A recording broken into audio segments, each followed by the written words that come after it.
Good morning, everybody, and welcome back to I want to say impromptu Star Wars Toy Talking live chat, but it's not, because this is a bit of a continuation of our last stream.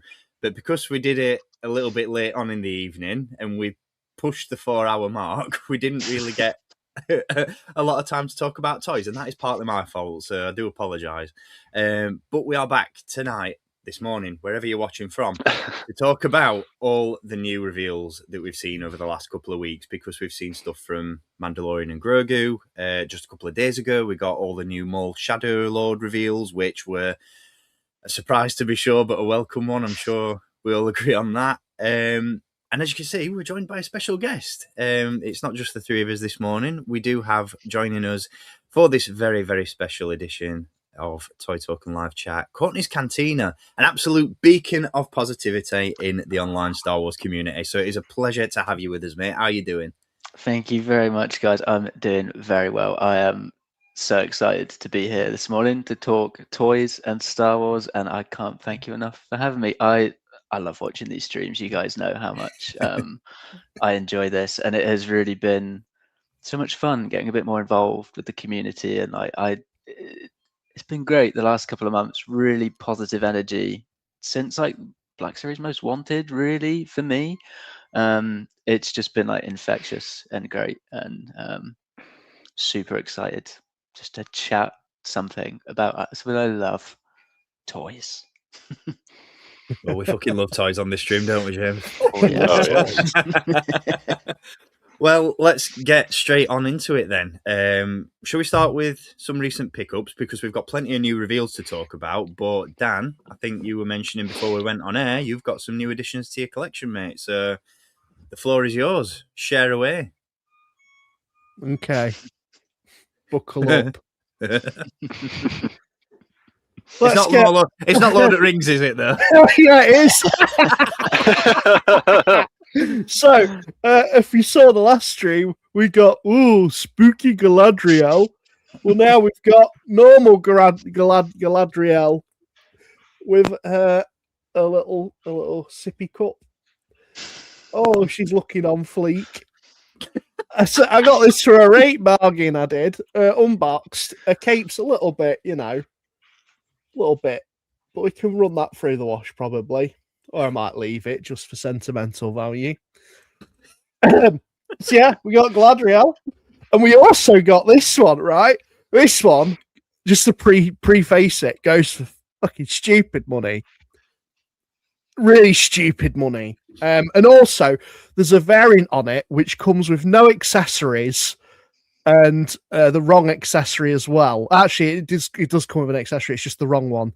And it looks so stupid in packaging, so I need to track it down at some point, but you can get that one really easily. But to get the actual article, you're going to have to fork out some money. But luckily, I managed to get this for like 25 quid.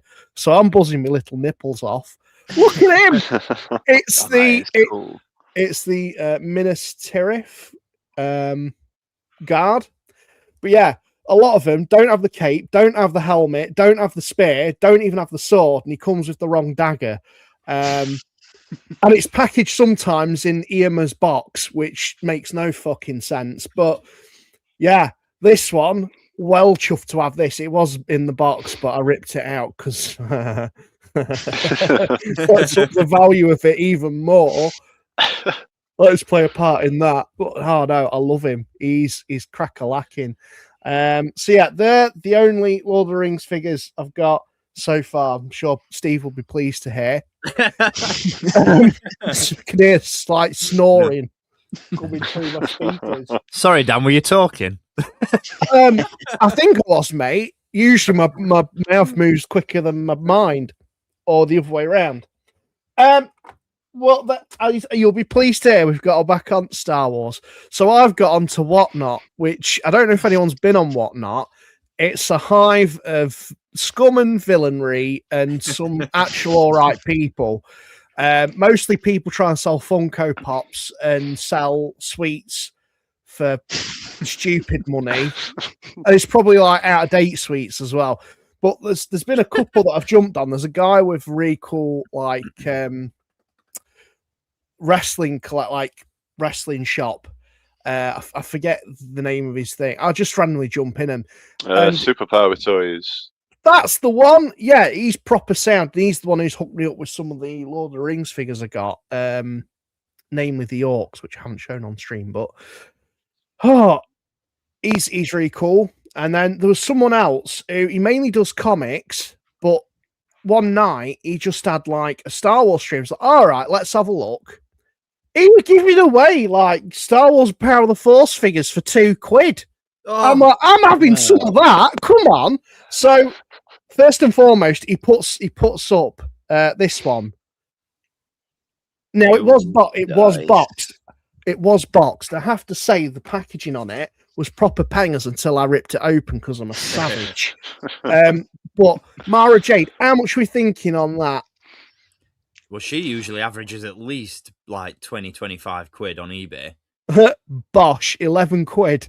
Oh, bargain, Wow. mate. So I was bidding on it. Someone kept trying to up me. I was like, fuck off. This is mine. This is mine. I'm so close to completing Power of the Force 2. So now I only need one more from Expanded Universe. And I was hoping he was going to have it. He might have even had it until I clicked off because I was trying to show restraint. But he had this one, which I've already got. But I was like, for like £7-8 or so. God, that's a steal. Look at the card. I mean, I wasn't expecting the card back to be immaculate either. I was hoping to just get this. The card was shit, and I'd just open it and have another army builder. But I'm keeping it boxed because that's fucking minty fresh. Minty fresh. Love the Space Trooper. He is a big chunky boy. I love him.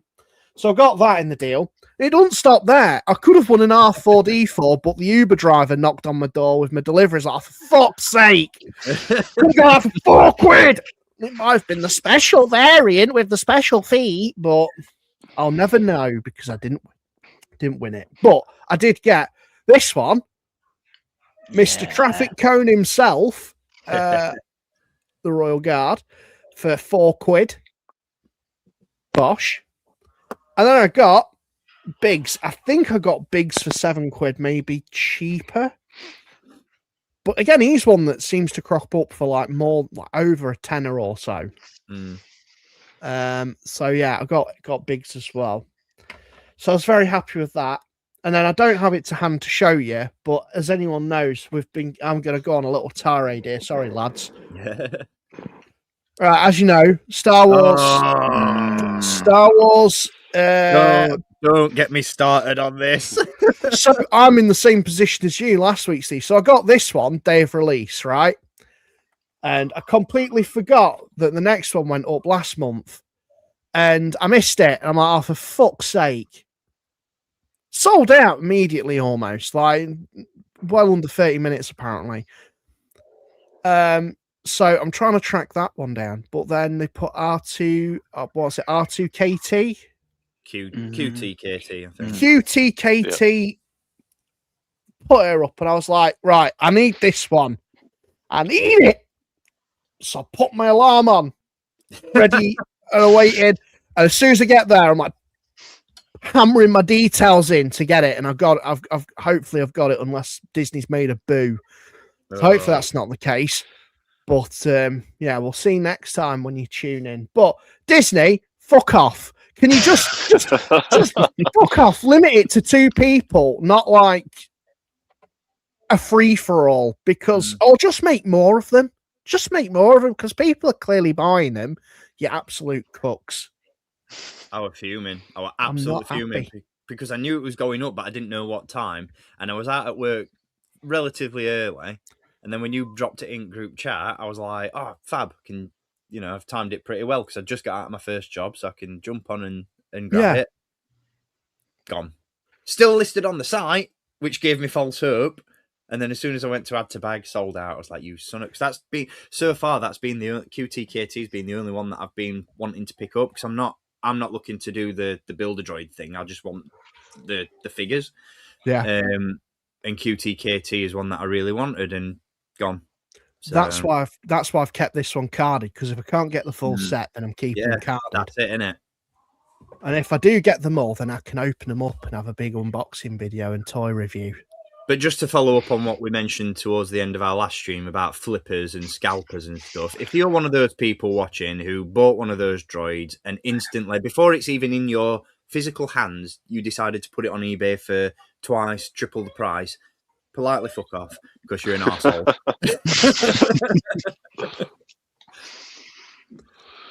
Thanks for coming to my TED Talk. Thank you for coming to mine as well, because I'm going to go touch grass after this.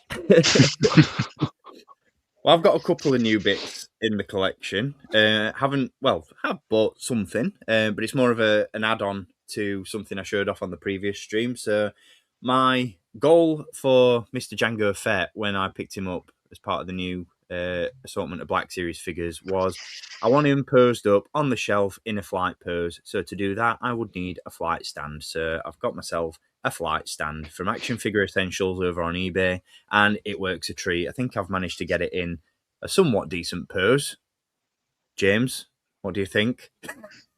Yep. Excuse me. Don't sound too convinced. Yeah, it's Good all job. right. I could have done better. Yeah, well, I probably could, to be fair, but you Nah. know, I'm working with what I've got. You know, It looks good, Brev. It looks it good. does. It does. I do need to have a rearrange of the prequel shelf now to try and accommodate this, but we move. I'm also going to have a look to see if I can get some little flame effects for the jetpack just to really set it off. But yeah, I'm pretty happy with that. I think that's all right. And then a shout out to another member of the online Star Wars community, because he has very kindly hooked me up with a couple of goodies. So Collector Curve 93, if you're watching, which I'm sure you are because I can see you in the chat. Thank you so much, my friend. He's hooked me up with an extra Imperial Armor Commando from the Mandalorian, and I haven't troop built in a while. So thanks, mate. You've set me off down a path I didn't want to follow. And you've also cost me more money in the long run, because now I'm going to have to pick up the Mafex Moff Gideon to have flanked by this guy, because God only knows it's an improvement on the Black Series version.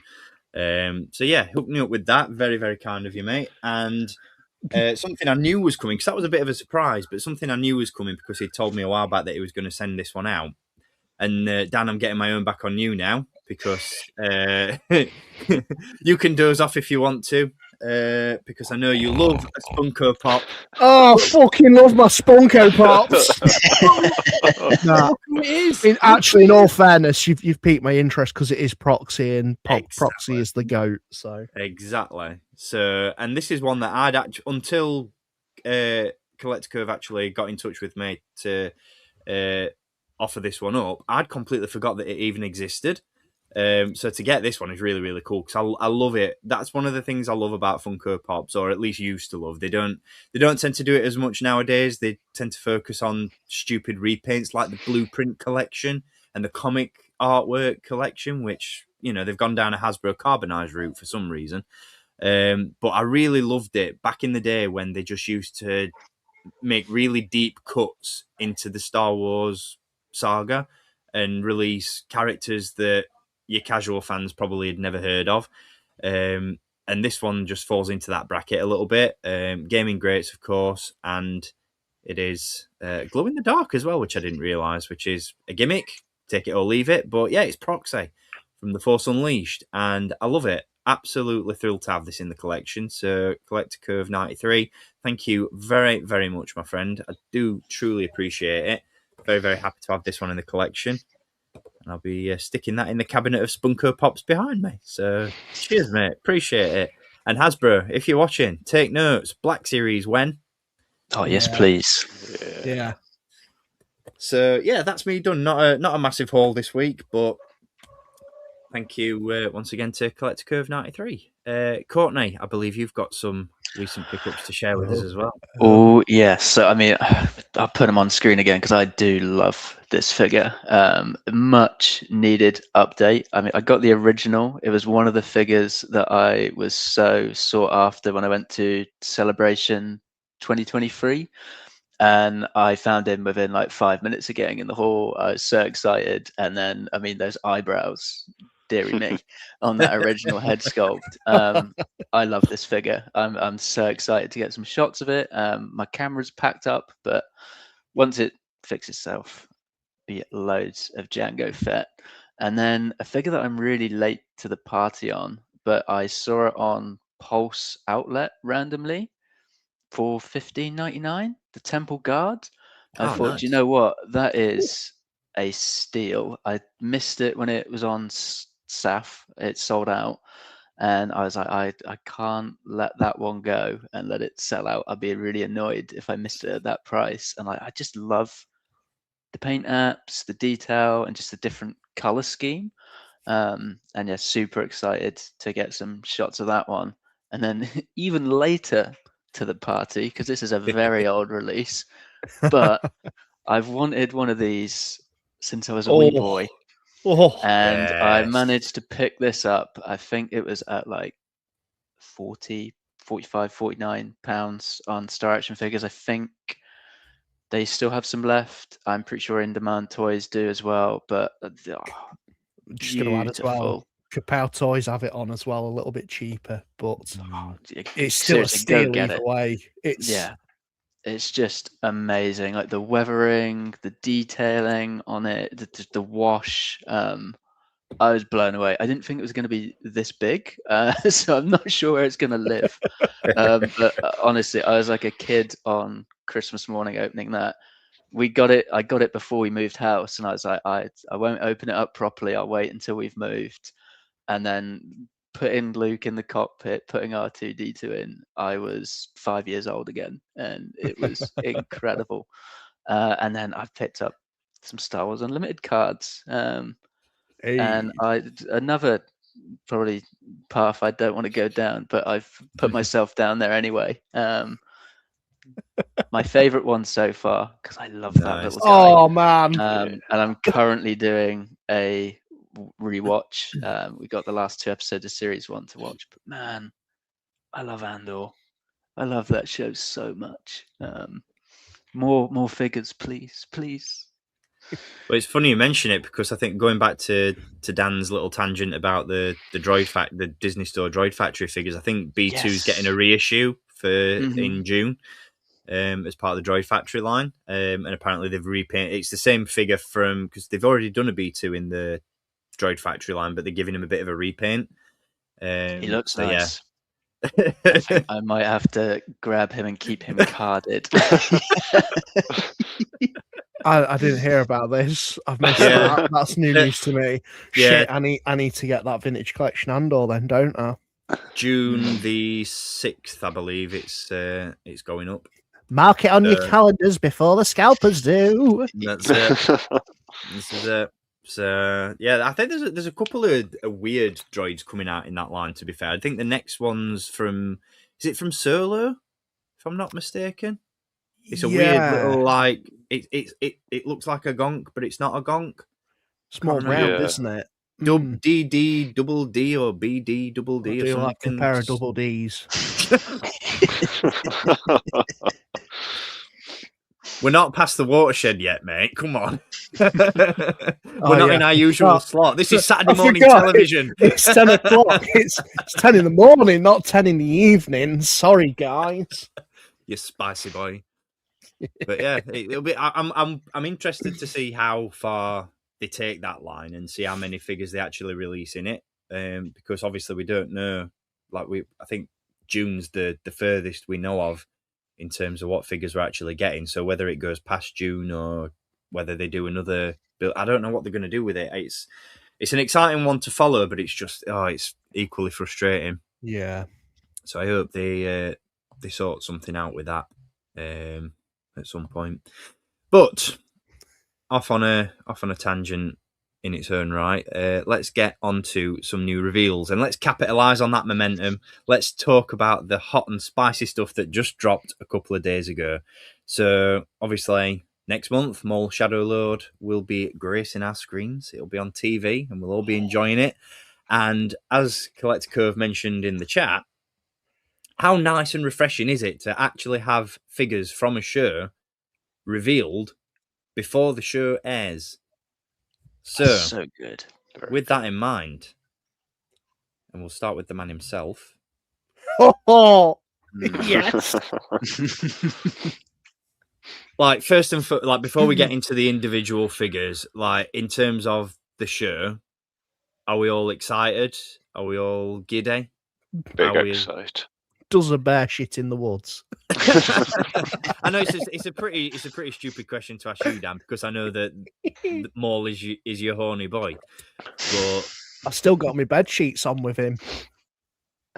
He's facing the other way at the minute, but you know, expect nothing less, mate. Expect nothing less. So, we've obviously talked a little bit about this, before we went on air. But is this one that you're planning to pick up, despite having the original release? Because for all intents and purposes, it's Malibu Stacy, but with a new hat. But it's a new hat that the vintage collection didn't get. So you just pre-ordered one in there, didn't you? Pre-ordered. I must admit, it does look good. If I'm not mistaken, is the head sculpt new? it looks like it is. That's what It's I like thought. a slightly different because expression. Yeah. It's got more of a smirk than because I think the Rebels one's got more. Not the Rebels one, sorry, the Clone Wars one has more of a snark, like a grimace rather than a smirk. This one looks a little bit more. The reds certainly seem to pop more. I don't know if that's just because I've had the old figure that long that it's, faded a bit. But no, I think that original release did have it was a much darker red tone, whereas this one, at least from the press shots we've had of it, it's really striking, really vibrant red. So I imagine this is probably going to be one that I pick up maybe a little bit later down the line. So I've got my pre-orders in for the figures that I want. But this one I just decided to leave for now because I'm happy with the original release. But the more I look at it with the robe, the more I'm like, yeah, that's what did it. That's what did it for me. I'm like, I need it on the shelf with the hood up. How he appears at the end of that trailer. Yeah. I'm pretty sure James already has this entire wave in hand. Maybe give it a week or two, Don't rush him. I hope I can get them in hand early. That'd be mint. You know my opinion on having toys in hand whilst the show's coming out. I think it's great. I think technically for me it goes on a different shelf anyway, so I wouldn't really be all too bothered if it didn't have the cloak, but I'm glad that it does. Looking at the trailer, it'd be nice just to have him displayed with both individual lightsabers instead of one big one, just for variety. So I'm in. I'll take it. What about you, Courtney? How are you feeling about this wave?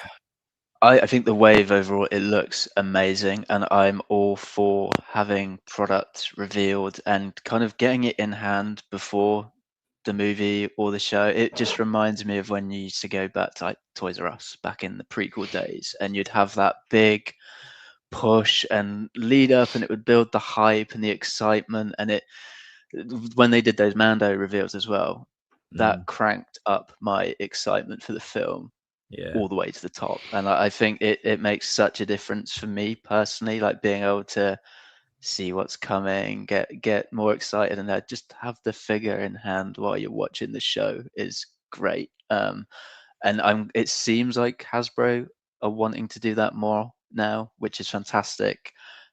I think I'll get this guy later down the line, just because the other ones in the wave interest me more. Not saying it's bad, but I don't know if I have this space for a figure that I've kind of already got. But I know, again, I know what I'm like. If he comes at a good price, it'd be snatched up.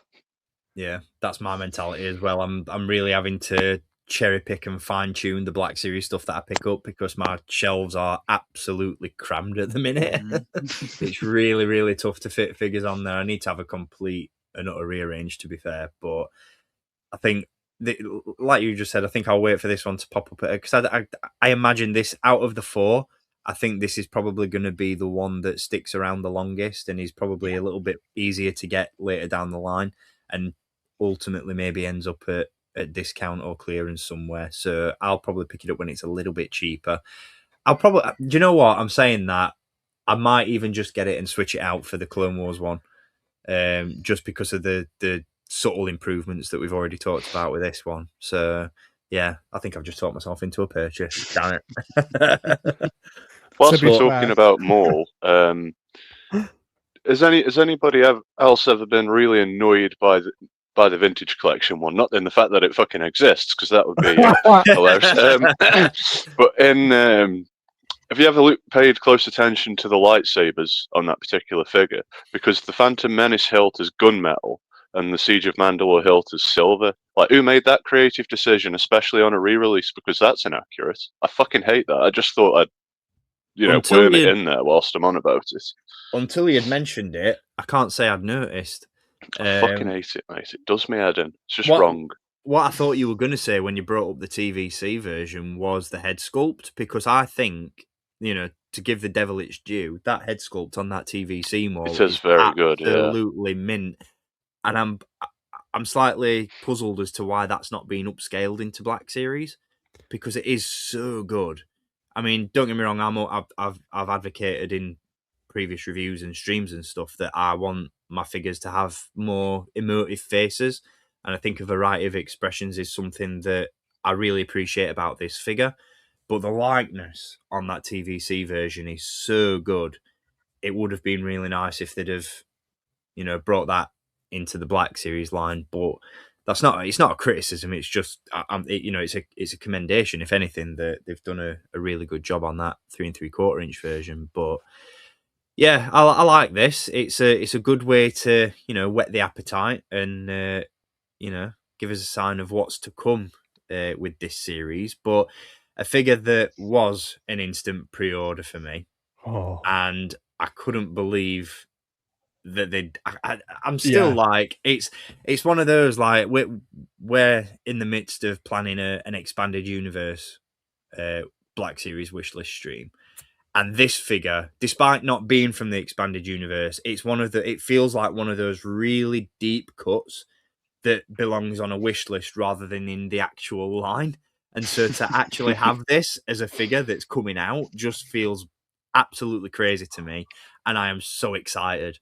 And she looks amazing. So Rook Kast is finally coming to the Black Series, and oh man, I don't know where to start with it. It looks so good. I couldn't believe it. Like when I saw these pictures, because I messaged you guys about these. As soon as it cropped up, I'm like, guys, you need to see this. Because, what a fire figgy. Like, the fact that they've sculpted the, like, is it Karma? I always get them mixed up. The flappy bits on the legs. Yeah. Karma. That's just accurate as Fook, and the helmet and the detailing, the paint. I'm blown away with it. And the fact, I didn't even twig onto this, but the fact that the head's swappable, so you've got the helmet with the neck post. Is it the neck post or is I'm not sure, but either way it's swappable, which removes chin gate as well, which is Well, I think someone had mentioned it on Instagram, hadn't they? Because they'd said, there is. I hope that the heads are swappable, because there isn't any way that helmet's fitting over the sculpt of the hair. And it was Brandon that confirmed that it is a swappable head. So I'm all for it. I must admit, like, I honestly thought when swappable helmets began being introduced into the line, like with the Stranger, I was a bit like that, because I do like a removable helmet, but I like proportions more. And so I'm really glad that they've done it with this one. And it doesn't take anything away from, like, as you can see from the image, like, you can still have the helmet. If you don't want to have a mask, you can still have the helmet underneath the arm, and it still looks great. Yeah. And yeah, I just think for me with this one, it's just the paint applications just look fire. It looks so good. Like, yeah, it just looks like one of those figures that someone's dreamed up, like I said, as part of a wish list, and they've generated it with AI. It doesn't look real. I can't believe it's real. But I'm buzzing that it is. It's the fact that it opens up the possibility for what else we could get. Gus accent. Come on. Please. Yeah, You could do a 2-pack with Gar Saxon and Rook Kast, and then you do the helmet with the yellow visor for it. absolutely. Yeah, That'd be awesome. yeah, needs to happen.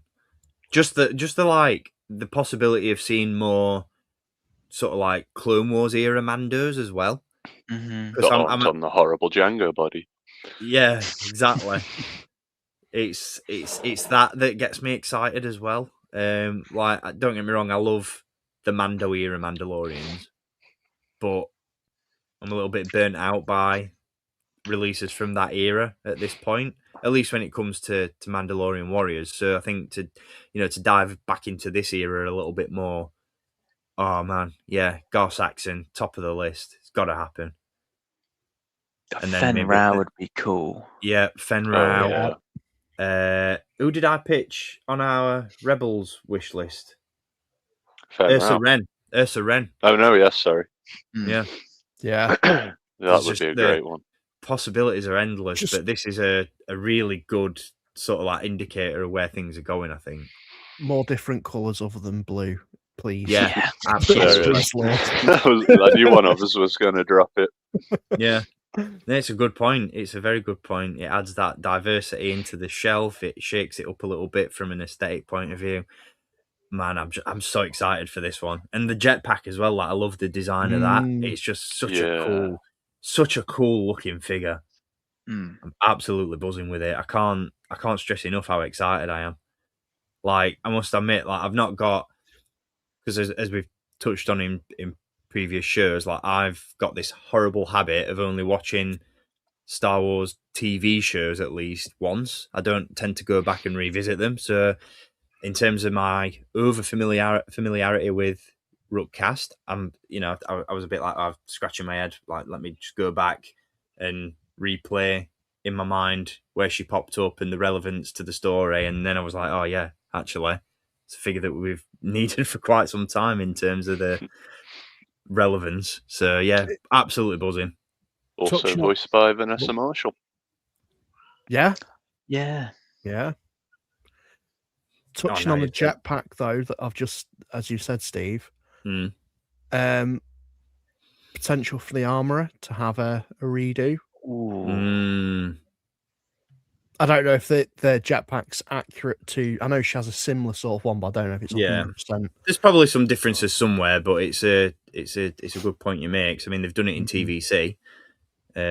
Probably be an easy Mando and Grogu release. Just the same figure, new backpack. But yeah, no, I'm loving this. Absolutely loving it, and I'm glad that it's got the human portrait as well, not just the helmeted head. Yeah, I didn't expect that myself. Yeah, So I'm happy with really, really cool. Love it. And another figure that for me was an instant pre-order because we got this one revealed in TVC about 3 or 4 weeks ago, and I was like, "Oh, that needs to happen in Black Series," but I can't believe that. Like the fact that they revealed it in TVC first, sort of like it shook me to my core because I thought it's going to be a while until it comes to Black Series if this is happening. But here he is, and boy, does he look cool! 11th Brother, So good. Man, I think this could be my favorite Inquisitor of all time, just from a design perspective, because it's just so cool. I like his hands.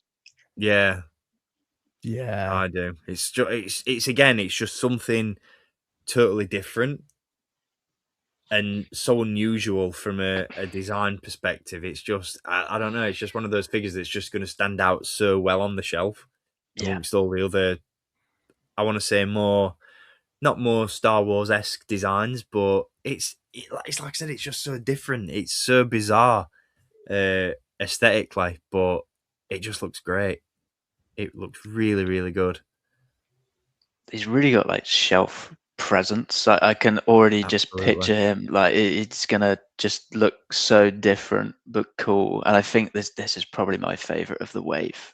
Just edging over Rook Kast. They've done it so well, and it's just such a cool design, like you said, Steve. And like the soft goods look great. They've been on a real roll with soft goods recently. And yeah, I'm super excited to pick this guy up. I'm so glad again, I thought it was going to be a long time coming, that they'd do TVC first, maybe late half of this year, this guy would come. But the fact that he's coming in time with the show, yes, please. I'm just really glad, just to touch on what you just mentioned about the soft goods as well. I'm just so glad that it's soft goods and not plastic. Yeah. Because I always have this little like palpitation when it comes to Inquisitors, and I think I get PTSD from the second sister. I'm always like, oh no, it's going to be plastic, it's going to be rubbish. But no, it looks great. I mean, even the printing of the Imperial emblems on the shoulders as well, on the cape, that looks great. I'm hoping it's not a really thin piece of material. That image that I'm looking at doesn't give me a whole lot of confidence that it's going to be that really sort of premium feeling material that we've like come to expect in Black Series. It looks a little bit more in line with the Dark Trooper Moff Gideon cape, just looking at that image. So I'm hoping I'm wrong about that, and I'm hoping it is a bit more of a, you know, more premium feeling material. But I'll let you know next week. Yeah. I was expecting you to whip it out, to be honest. I thought you'd already got it. I was like, oh yeah, no, it's fine. Fucking hell, Steve, calm down. Like you've said, we're not past the threshold yet. It's the Mandalorian Grogu figures that we're waiting on for James to have first. Come on now. Well, I mean, getting into the technicalities of it, I don't think I'll get them early because they're going to be street dated. So I don't know if that... Going off the Skeleton Crew stuff, I didn't get offered that until 2 days before the street date, so... It's not stopped the US, though. They're already out in Walmart, aren't they? They are, but they've been register locked till the end of March. Oh, really? Which is when I believe fan channels over here will offer them on the 22nd of March, but that's just an assumption. That's just an assumption, but we've got, you know, those are the first issue ones. We'll get to that anyway. We'll get to that. Yeah. I wanted to mention that he reuses the Grand Inquisitor legs. If anybody hadn't noticed, I quite like that because it means thigh swivel. Yeah. So thank you very much. Just mentioned that. Yeah, happy about that. Whoa. What about you, Danny? How are you feeling? I'm gonna shock everyone with this. I know. I haven't pre-ordered it. With good reason. With good reason at the minute. Just because I'm getting a little bit shaky. I'm getting a little bit nervous.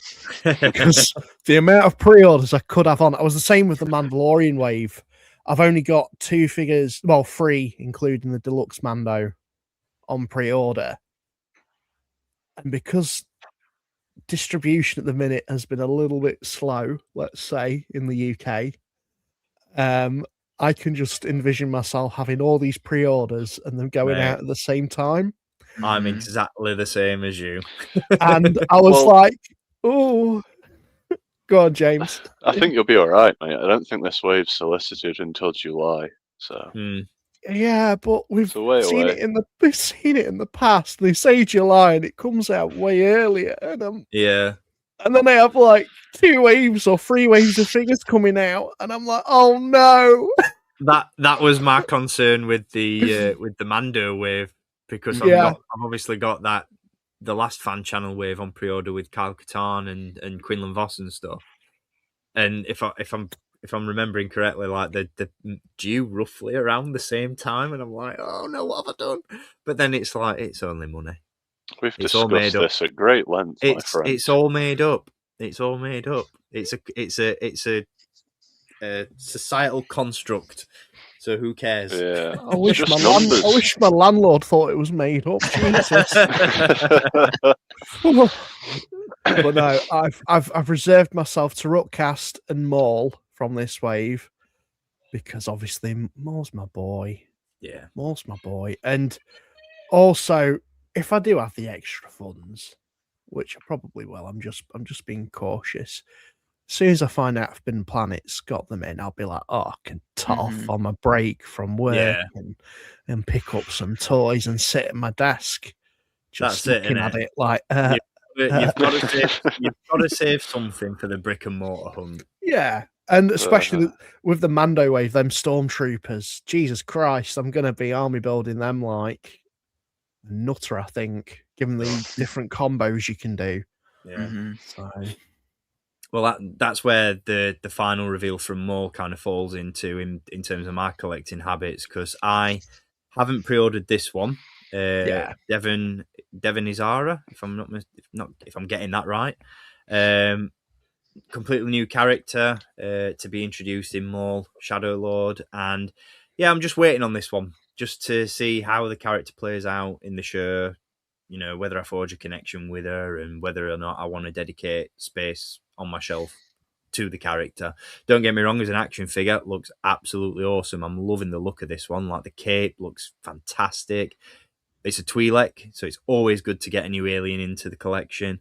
And it's another Jedi as well. So it's a win-win across the board. But yeah, I'm erring on the side of caution just to see what the character's like. This is like the Omega of Maul Shadow Lord for me. not in a derogatory sense, in a sense of, you know, there's all these other characters and all these other designs that are so much cooler that I know I want to dedicate the shelf space to. If it turns out that this character is really good, she'll be the last one that I get, and I am excited for her. And I think, like you, Dan, I think impulse will kick in when I wander into Forbidden Planet and she's hanging from the pegs. But yeah, for me, the priority was Rook and the 11th Brother. So we'll see. But I'm excited. Before we get onto your guys' thoughts about the figure, what do we all make of the theories floating around online at the minute that this is going to be Darth Talon somewhere down the line? I mean, it's just... Do you think it's a reach? Because I do. Yeah, is it though? It's like, that's just what people were labeling it from the Celebration trailer that came out. I think it'll be a new character, but it's the role in the story that's reimagined, because we obviously know it's a loose adaptation of George's sequel trilogy idea. I think that's probably as far as it'll go. Which is great because it disappoints a lot of 40-year-old men. I'm really looking forward to finding out more about the character, and as such, this is probably the figure I'm most excited to get in hand, because not that all of the others aren't great, it's just they are things of which we are aware of, we've seen before, so we know that, you know, we've had a look at this Inquisitor now from the Vintage Collection for a few weeks, and obviously we've had a fair share of Mandalorians, and Maul, albeit as a repack, so I don't know, I'm just looking forward to getting a new character. I like getting new characters before we know anything about them, so if I can get it before the show, mint. If not, then, I mean, I might be sitting here in 2 months saying I was talking a load of bollocks and the character ends up being, you know, useless, but it's the chance you take in this game. I can't actually tell if the lightsaber hilt's painted. That was something I wanted to make a point on, but I didn't pay attention to it. I think it is. Don't know about the silver bit, though. Never mind. Somebody will moan about it online and that'll confirm the theory. I think she'll become a Darth maybe towards the end of the show, but I don't think it's going to be Darth Talon. I don't want her to be. I want this to be like a brand new character, and just a bit of freshness. But I'm excited to see this journey she goes on with. You got Maul. He's going to be put in some moral dilemmas, which is always exciting to see how characters like navigate through their morals, ethics, and I'm hoping, especially when there's a character that doesn't have many. Yeah. Yeah, I'm saying it's a reach, but at the same time, I don't think the fact they've put a female Twi'lek in this show is a coincidence. Yeah. So I don't know. I love that contrast of our opinions, though, James. Like, you're obviously like, don't get me wrong, I'm excited for this, but I'm playing the waiting game, and you're like, yeah, love the idea of getting a new character. I love that. I've completely forgotten what I was going to say and where that was leading me, but I was thinking about Darth Talon. That's the problem. Well, I think what you might have been going on there, Steve, is what I was kind of thinking potentially, and you can correct me if I'm wrong. But I like the idea of this. Well, I've not got it on pre-order. I love the bright, vibrant colours of it. It's such a contrast to the rest of the wave, isn't it? Yeah, and that's what makes me think, is there going to be a contrast in the character design towards the end of the series, a gradual progression that we see, that, I don't know, I feel like they're holding a lot back from us in the trailer. So I'd be curious to see how she appears at the end of the series and the figure that we potentially get of that. If we kind of think she's maybe going down the Talon route, or a disciple of Maul. I wonder if we'll get to see her bleed the lightsaber crystal properly for once. We can only hope, right?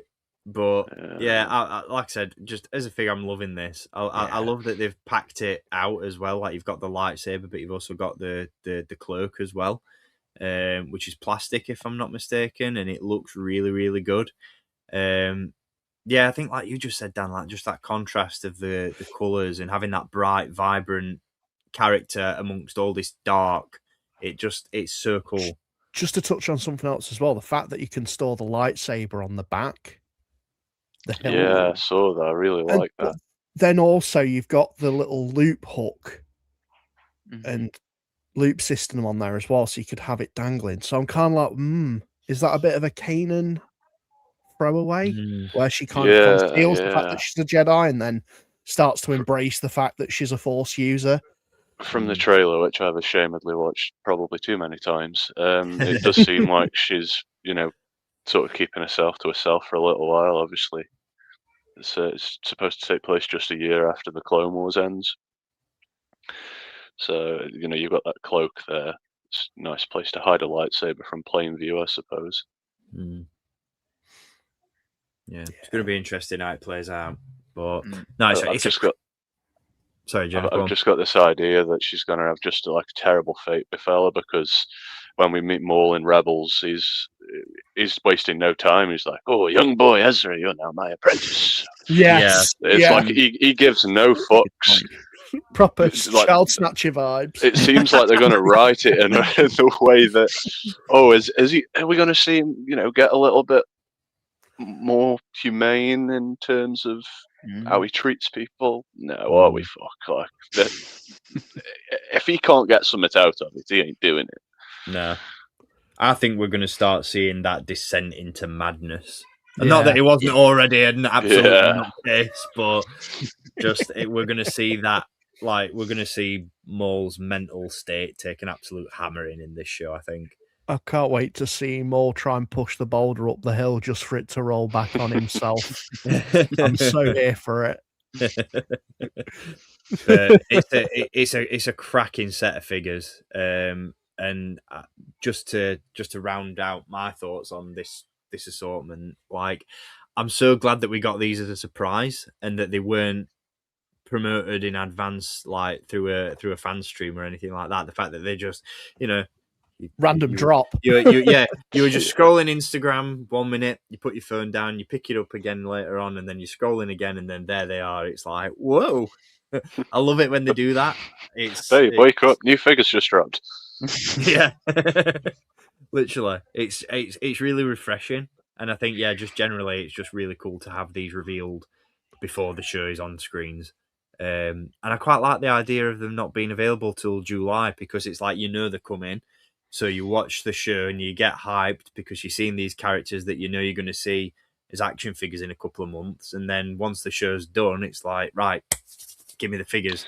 It will be an interesting test to see if the pre-orders, if the show does well, the pre-order's going to sell out before we haven't really had that sort of period of time for something like that to happen before, I guess. Yeah, I'm excited. It's going to be good. Cool figures, cool show. Maul Shadow Lord is going to be so good. What are we more hyped for, though, Maul or Mando? I hadn't really thought about it. I'll put it to you like this as well, from an action figure and from a media standpoint. I think for me, media, it's Mando, because it is back in the cinema. I have not been to the cinema for way too long as well. So I'm so ready to be there at midnight. Again, it's been a long time since Star Wars has been in the movies, and I think that just gets me So excited. But figure-wise, maybe Maul takes it because it just came out of nowhere. It came out of nowhere. They're really cool designs. I wasn't expecting it so soon. I'm just so ready to go to the movies and see a new Star Wars film. Yeah, me too. That's exactly the same category that I fall into, Courtney. I'm exactly the same. Like, don't get me wrong, I'm hyped for the Mando figures because I'm loving the assortment of troopers, which is in itself quite refreshing because that's something we've not seen for a while. But yeah, from a media standpoint, it's Mando all the way. But figure wise, I can't wait to get my hands on Rook and the 11th Brother. I'm so excited. What about you, Dan? Sorry, I didn't Sorry, hear you James. down No, the you- line. Then I was just going to say I I'm agree. trying to think. Same boat. Same boat. Yeah. I don't know. Because I feel like because Maul's out sooner, I'm like, I get to come home. I get to watch Maul every week. I can't wait. But then it's like, but we've got a new Star Wars film, and I can go to the cinema every day after work. Go sit at the cinema if I really do enjoy it that much. Really abuse my light card with that. I don't know. I'm excited for it all. It's this year.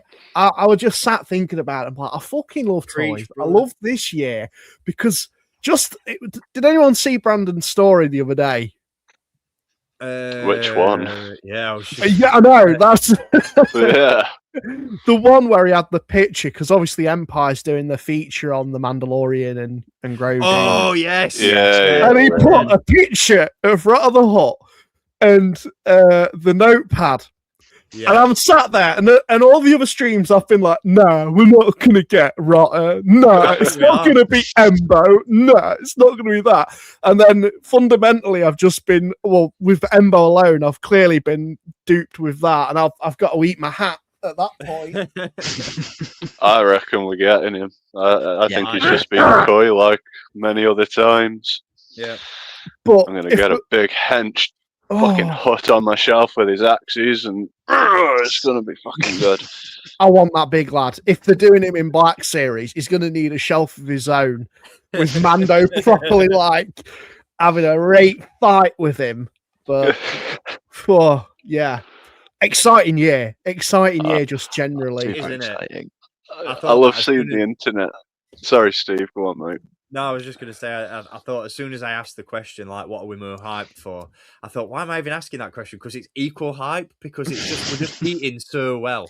Like, the media is just cooking. The figures are the best they've ever been.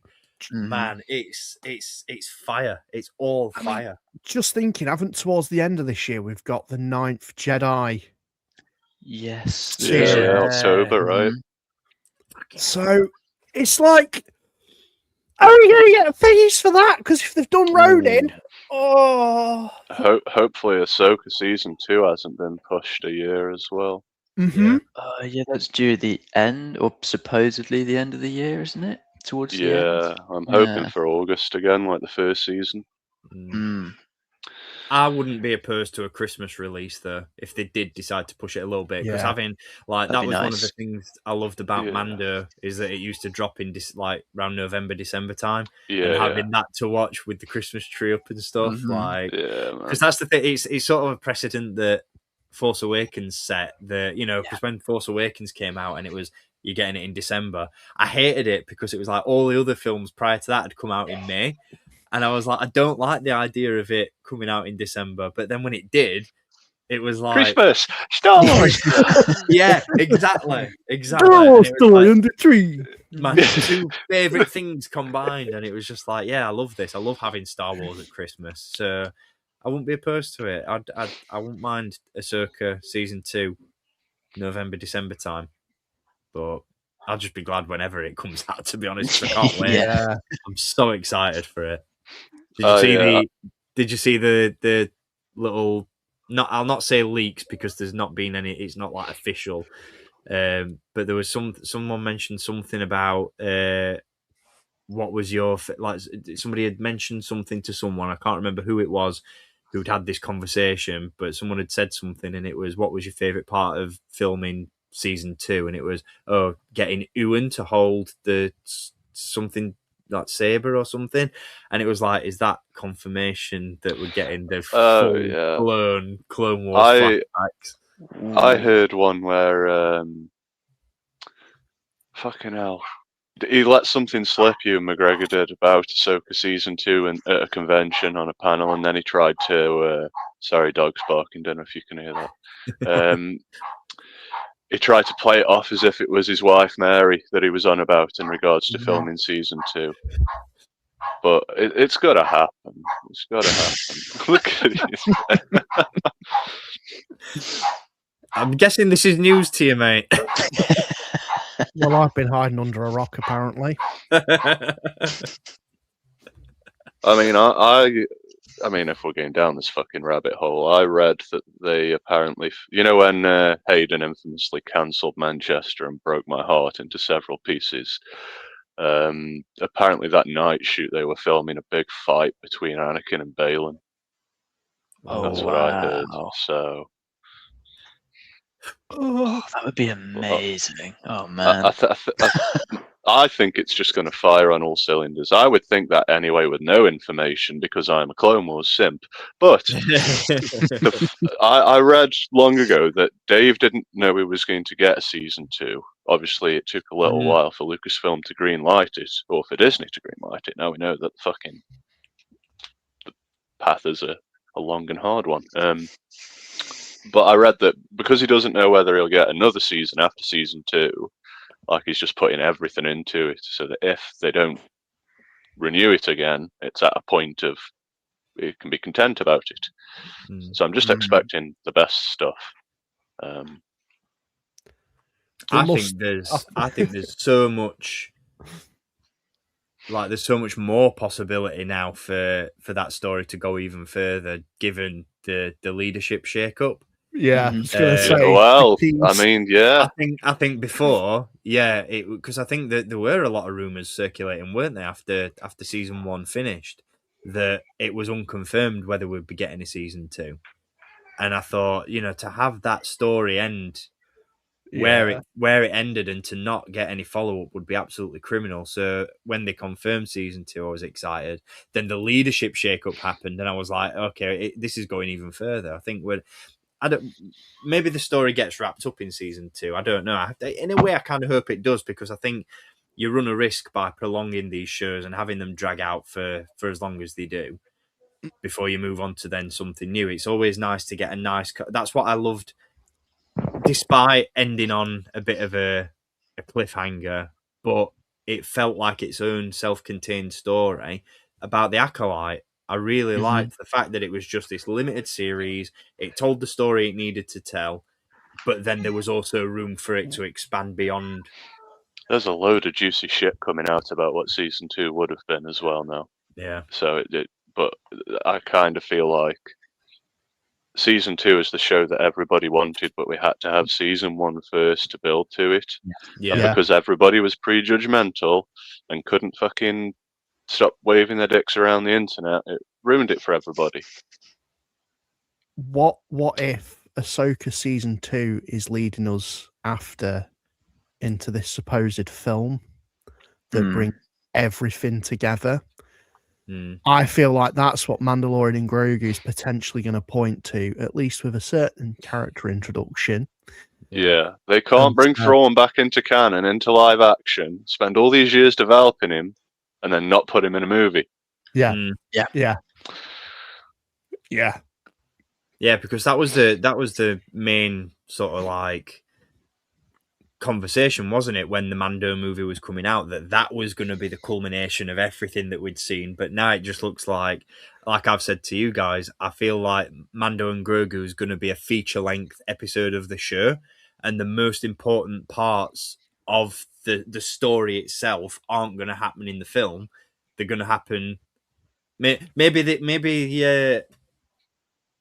Mando and Grogu is the Infinity War, and whatever the movie is that comes after Season 2 of Ahsoka is the end game. Yeah, I don't know, but it's fucking exciting, isn't it? I want to see who's on that deck of cards. I want to see who's on that deck of cards that he's got. When the Mando trailer came out and they showed him taking his helmet off straight away, Embo, I'm like, if they're showing us this in the trailer, What are we seeing in the aren't film? they showing us? Yeah. Like,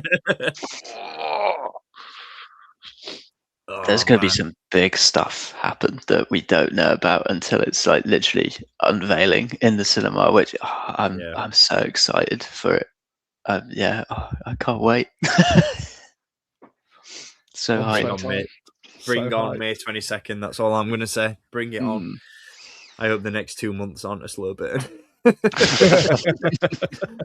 But on that note, let's bring it back to figgies and let's jump into those Mando reveals that we got a couple of weeks back now. I know we're a little bit late to the party on this one, and I'm honestly shocked that the figures aren't all in hand with us before we had a chance to talk about them, because we have left it a little bit late. But like I said, we wanted to touch on these on the last stream, but we just didn't have time or energy to do it. So here they are now. And we'll start with the man himself, Oh, no, we won't. Yes, we will. There we go. Mr. Mando himself and Grogu. And this is one that we knew was coming because it got leaked months ago. Where do we all stand on this one? Because this is another figure like Maul for me that, for all intents and purposes, I've already got. The additional accessories are lovely, but I don't need to dedicate the space on my shelf to an extra figure just because it comes with a couple of extra weapons. But I know that some of you guys maybe are,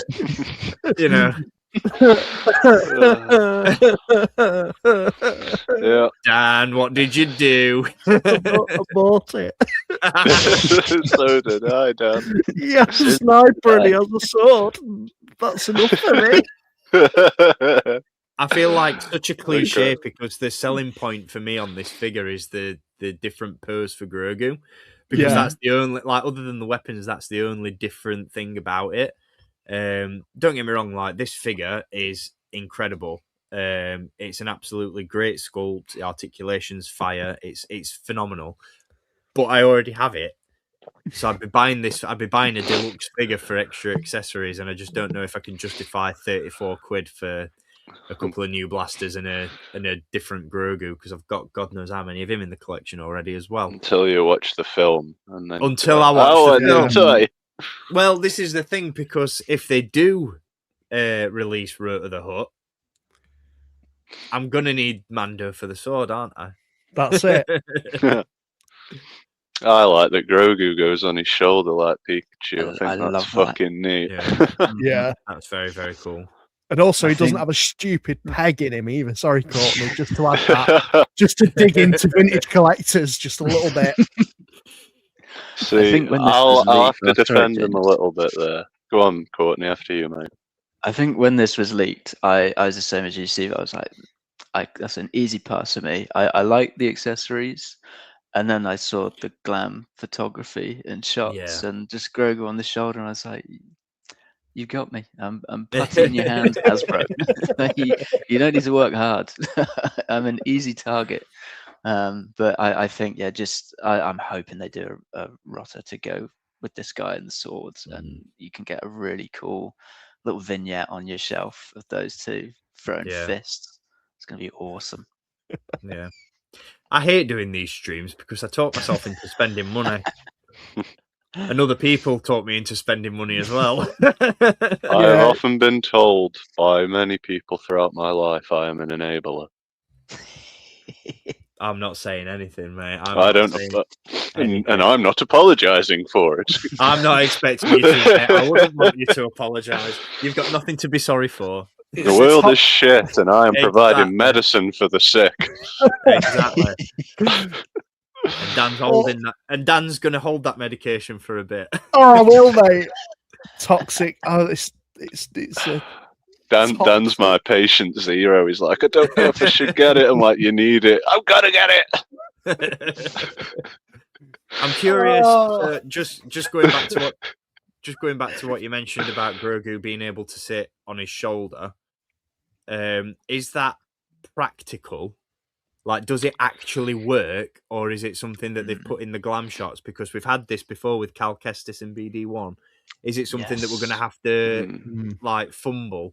So I'm What? curious, just because Collector Curve was at the in-demand store con, Yeah, they had something. and they were there. So if you want to drop any knowledge in the chat about whether or not that's an actual feature that works, or whether it's just been done for the glam shots, that would be appreciated, because and that might also sway my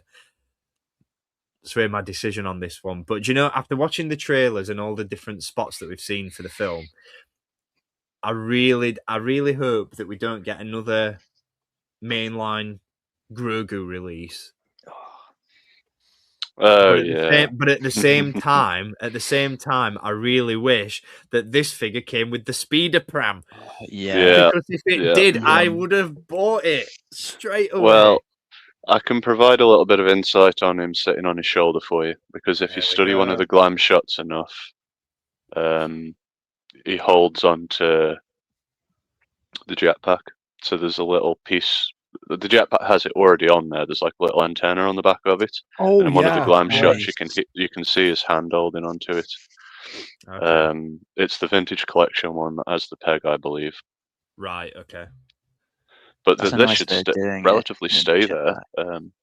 And I'm going to get on my fucking high horse again, because I'm already seeing all the pictures online. If you got a Mandalorian figure, right, and you're going to pose the cape on it with the jetpack, it only goes over his shoulder one fucking way, okay? That's all I'm going to say.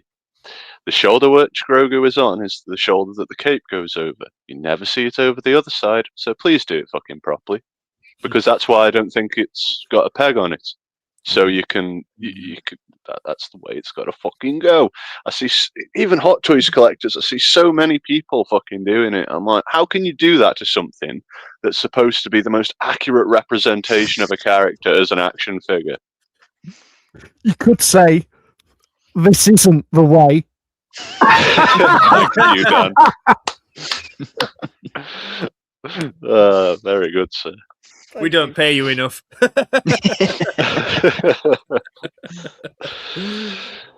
I won't quit my day job. I wish I could. And then I could Me just too. spend all day talking about figures. I must add, as excited as I am to get this, I'm now nervous, because it's clear they're going to make us double dip and buy one that comes with a Pedro sculpt. And everybody will want it because it'll be the first actual good Pedro sculpt. Yeah. So.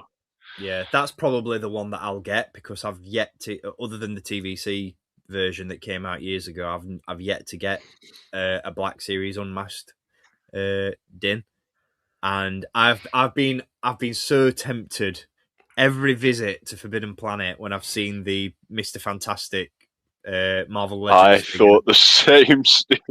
I've wanted to pull the trigger so many times, because that head sculpt, if the Black Series one is anywhere near as good as that, then holy shit, take my money, because that is absolutely insane. So, but yeah, the temptation's been real on so many occasions to just grab that and do a head swap, but I don't claim to be a very good customizer, so I don't know whether it'd just be a simple head swap or whether I'd have to do a little bit of extra work, so it's always put me off. But yeah, man, I never even entertained that as a possibility, that we might get an unmasked Mando. But they're not going to fucking sleep on the chance to sell us the same thing twice. Look at how many Mando figures currently exist. And you know what? I own every single fucking one, so I'm a glutton for that, right? It's that, and they're also not going to turn up a chance to sell more Pedro Pascal merch, because that guy is he's the zaddy, as the cool kids say. Yeah. So it's going to happen, and when it does, I will be all over it like a fly to shit. Moving on throughout the assortment of Mando figures that we got, because again, this is an absolute banger assortment, and going back to that new character discourse that we had a little bit earlier, this wave I pre-ordered the lot, and this is the one that I'm the most excited for. And it's not because it's a new character, and it's not because it's a rebel pilot. It's not because it's Sigourney Weaver, but it's because it's a new rebel pilot, and it feels like forever since we've had a new rebel pilot, and especially a new rebel pilot sculpt. So I am super excited for this one. The thing that really stood out to me about it, and I think I mentioned to you guys, was the fact that the visor in the helmet lifts up and down, and or is at least removable. I'm not sure whether that feature works, but I know it comes out. And then you've also got the microphone sculpted onto the helmet, which I think is just chef's I love kiss. that.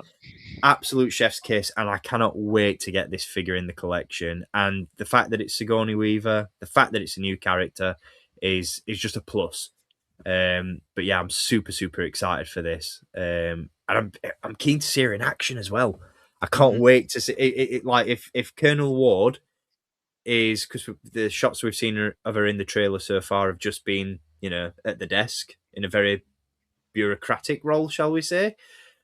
I'm keen to see Sigourney Weaver in an X-Wing. That's gonna be so good. So what about the rest of you guys? Is this was the wave a full pre-order, or have you cherry picked? Like, what's the crack? Everything. I cherry picked. I went with Sigourney Weaver's character. What was the other one? I know I got Mando as well. I'm sure I pre-ordered another. Let's get the ATRT driver. It might have been. Hold on. You guys talk. You guys talk amongst yourselves. I'm shitting myself now. It's like, what have I actually got on pre-order? I cherry picked these ones. Just I think they're all great reveals. There's nothing wrong with the selection. Again, it's just trying to be more selective with what I'm picking up. And like you said earlier, Dan, like I've been burnt in the past with, I'll put that on pre-order. I put that on pre-order, and then they're months apart, and then they all come at once, and it's like, oh no. It looks like Dan might have ordered the full wave. I haven't pre-ordered the full wave. I just forgot. Oh yeah, that's one that's coming. And I feel really bad because oh no. That's how I feel as well, Cap. That's where I've been touched. What did you do? Been touched here. We'll get to the figure when there is another one that I pre-ordered that we will get to, I'm sure, shortly. But yeah, I've got this one, another one, and the deluxe Mando, because I can't have enough Mandos apparently. It looks good though. Like I'm so glad that it's not. Like, I wouldn't have expected them to recycle the old body, but the fact that it is just from the ground up a completely new figure just looks so. I'm so happy about it. I feel like next, please. Yes, Carson. That's the thing for me. I feel like X-Wing pilots should just be a staple in the line. Just every year, just release one or two. Like, come on, where's my Porkins at? Yeah. Where's Porkins? Where's just to that point as well, though. To that point as well, just because we've got a really nice update coming in this assortment of figures of a pre-existing character, get a TIE pilot out, get a new TIE pilot out as well. Yeah, that's in need of an update too. Please. And then now that can give us some Battlefront 2. Yeah. Oh yeah. I'm all about that. I must admit, like I always feel like they're just like they're like dangling the carrot in front of us with figures like this, because like you've just said about, we need Carson Teva in the line to drop Colonel Ward before Carson, even though Carson's going to be in the movie as well. It's like, you want him, don't you? You want him. You're not getting him. But I'm going to say it again, because I know I said it when we covered the TVC reveal of Carson Teva. I hope that the Black Series version has the jacket as well. Yes. Because I love that look. I love it. It's just so unique and so different. And I think to not include that in the Black Series would be doing the Black Series version a disservice.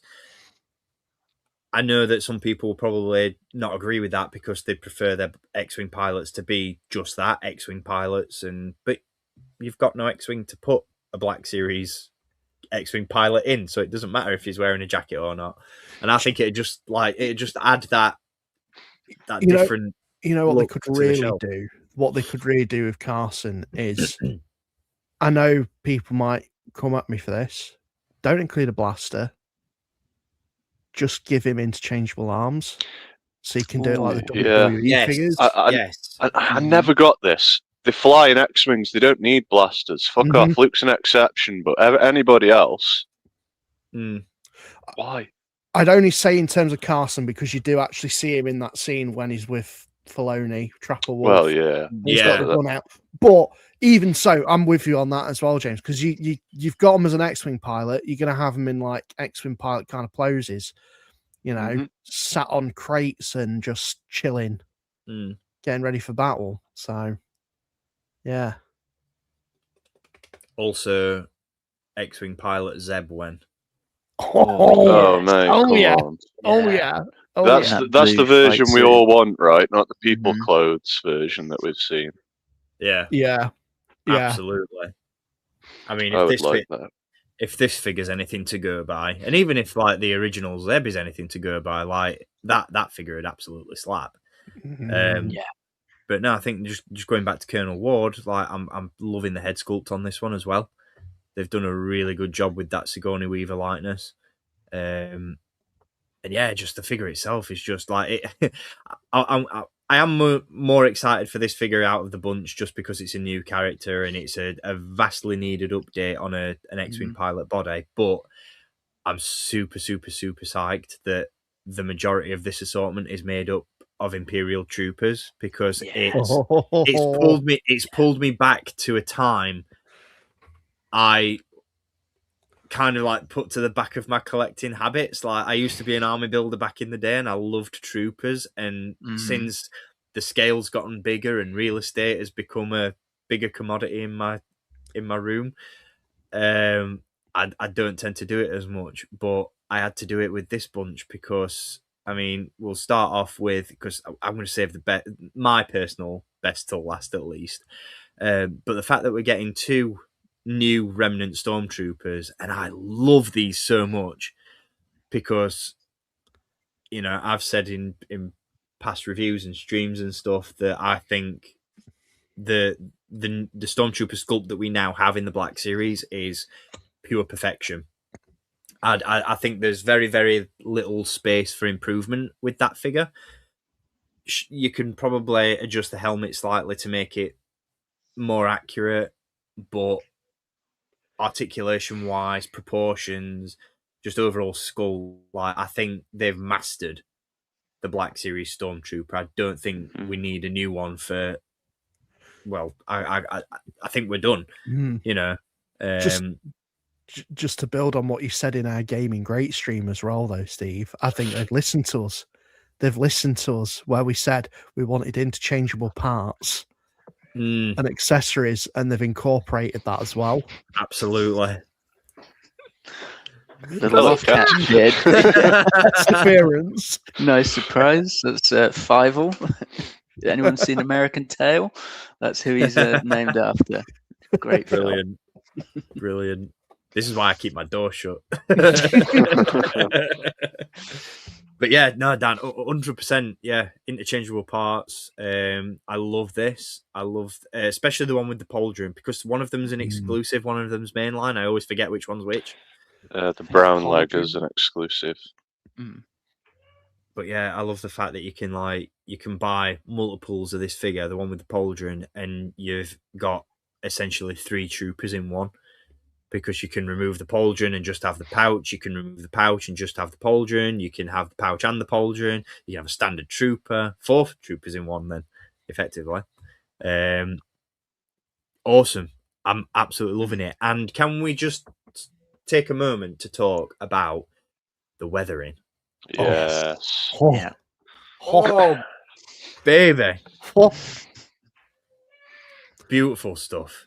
Dirty boys. Return of the King. I'm enamored, and yeah, I must admit, like, I know It's not that screen printed weathering either, is it? It's an actual fucking wash. paint wash. Thank you. It makes such a difference, and it just reminds me of like older figures like that Captain Rex, who is like for me a gold standard in how to do weathering and detail. And I kind of, it's maybe sad when they stop doing it as much. So to see this wave really embrace it, I'm hoping it isn't just this wave, and they do continue it with figures like these that you want them to look a bit dirty and like beating around the bushes, because it really makes them pop. Yeah, I was going to say, I honestly don't think, because with these being Remnant Stormtroopers, I honestly don't think that they'd have looked. I think that weathering is so invaluable. Like there's like these figures would not look the same without that weathering, and they wouldn't hit the same. And I think, you know, just to have those different parts, the weathering as well on top of all that, it just makes these so good. I know, like I said, I keep talking about having to dedicate space to figures in my collection that I really, really want, but I'm a sucker for a Stormtrooper. I'm a sucker for these Stormtroopers because, like I said, that sculpt is just banging. I want every version of every Stormtrooper ever done released like this. All I think it needs is bicep swivel, like the clones. That's the only update I'd want. Yeah, but other than that, it's perfect. It's literally perfect. So give me a Stormtrooper commander. You know, yes. Revisit the Shadow Troopers. Come on, Hasbro, you cowards, do it. But yeah, I mean, I instantly hit pre-order on both of these. I couldn't not. I'm gonna wait for retail, and then I imagine I'll be like, "Oh dear, oh dearie dear." I'm super keen to find out which one it is that you've pre-ordered. Then, so we'll jump into the next. What about? Sorry, before we move on to the next figure, what about you, James? Have you grabbed these two as well? Earth to James. Chet, has he muted himself? Mic. Fucking knocked my mic when I sneezed. Sorry.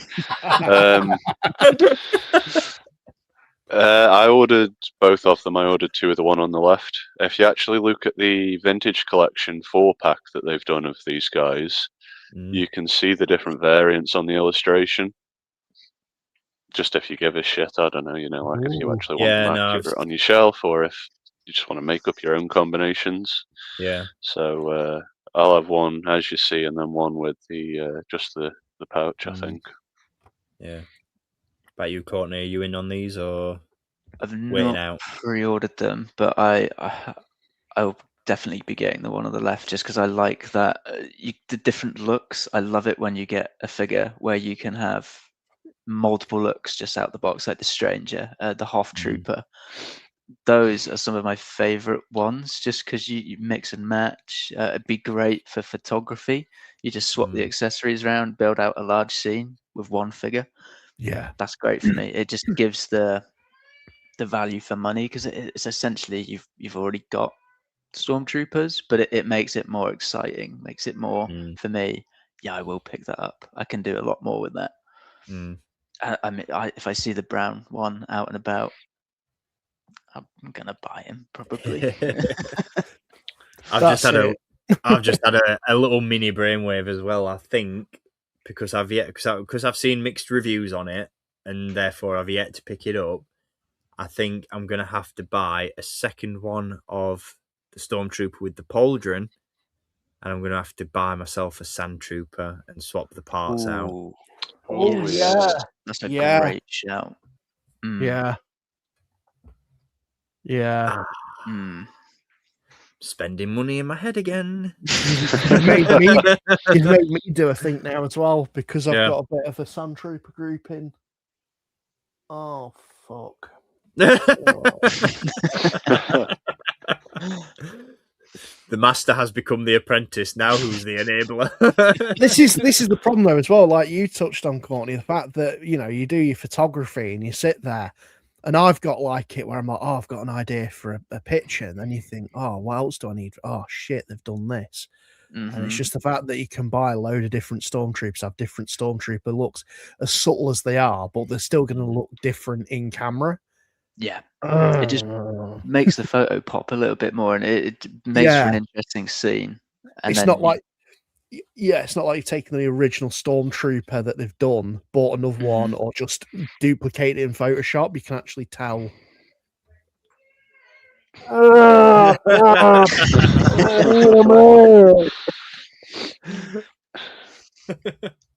can hear the wallets crying. You can. It was as though millions of pound notes cried out in terror. Well, let's move it on to something a little bit more unique. And we have the addition to the Black Series of the Remnant ATRT driver.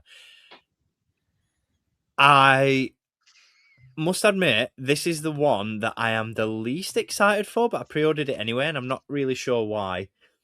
But I'm going to throw a hot take out there before we get into the details of this one. So, what I would have really liked to have seen, and hear me out, because I know that they're a little bit like Marmite. Some people love them and some people hate them. I would have liked to have seen something more akin to the Hoth Biker Scouts. Yeah, agree. If you cast your mind back. Oh, okay. Yeah. Something more like that, because for me, I love this figure. I love the fact that we're getting ATRTs in a more OT sort of era. I love that. Any time that prequel stuff makes its way into a new era of the timeline, I'm all for it.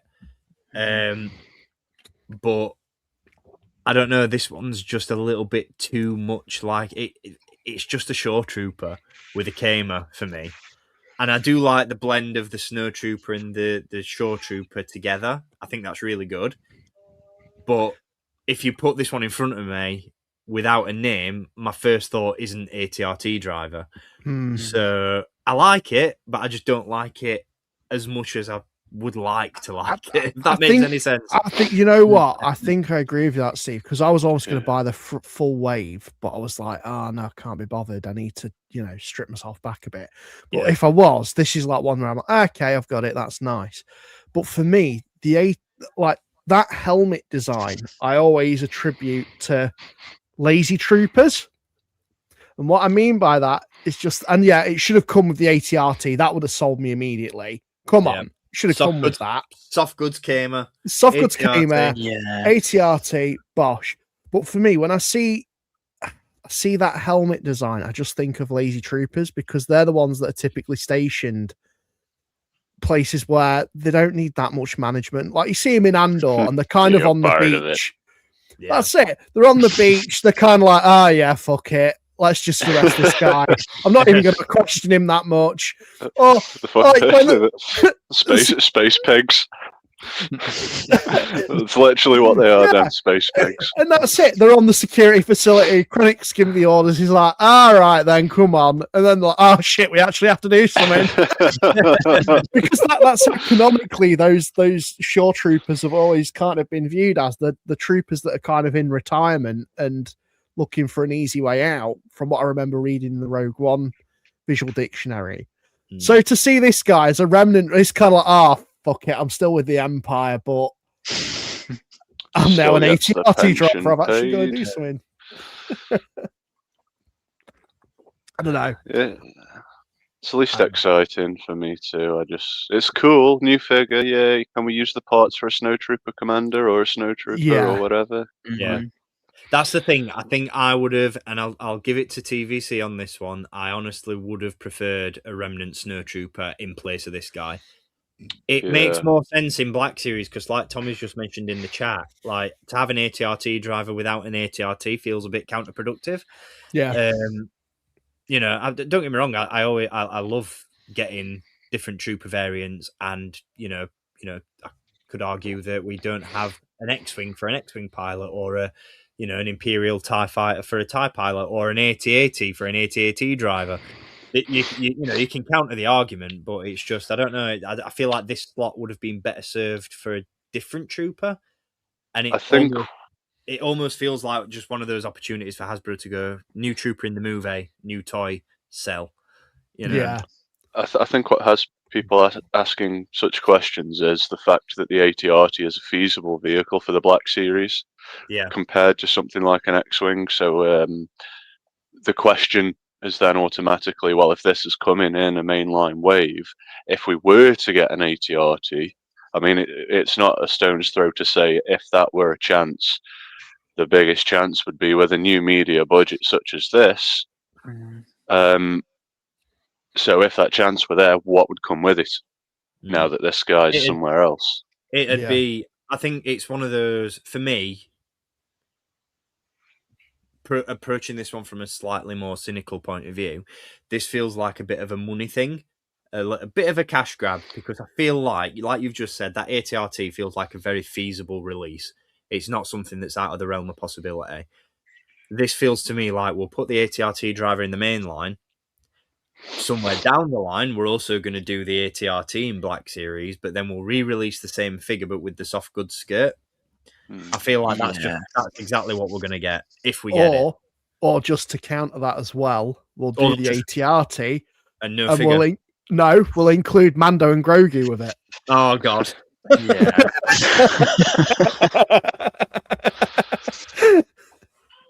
It could happen. It could happen. I think I'd rather have it with no figure. Yeah, same, 100%. And make it a little bit cheaper. So yeah, I think this is probably the more easily passable figure of the wave, but I think when I pre-ordered this lot, it was just easier just to pre-order the whole lot rather than add them all individually to my basket. So I thought, you know what, to hell with it. But yeah, I can understand the apathy towards this one for sure.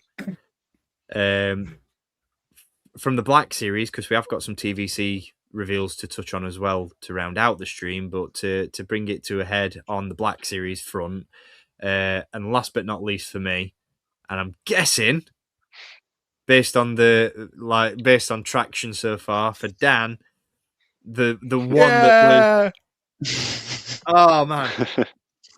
Yeah. Colonel Ward. If I only pre-ordered 2 from the set, it had to be Colonel Ward and this one. I am so freaking happy about this figure. I don't. It's just such an improvement on that original one. So nice.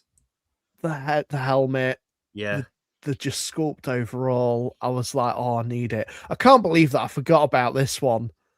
That I even had it on pre-order. I feel like that's a bit tragic, but you know, it's a very trooper-centric wave. I'm here for it. Oh, it's beautiful.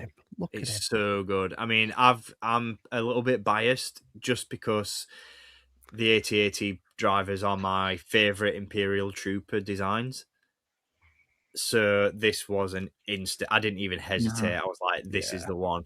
Again, going back to what we were touching on with the Remnant Stormtroopers as well, from the press shots we've seen, at least, it looks like it's weathered, which is so good. Yeah. You know, it doesn't come with an E11, it comes with the smaller blaster pistol. I'm just like, you've got the modified belt, so it's Malibu Stacy but with a new hat. It's peng. It's absolutely chef's kiss, beautiful. Love it. I need 6.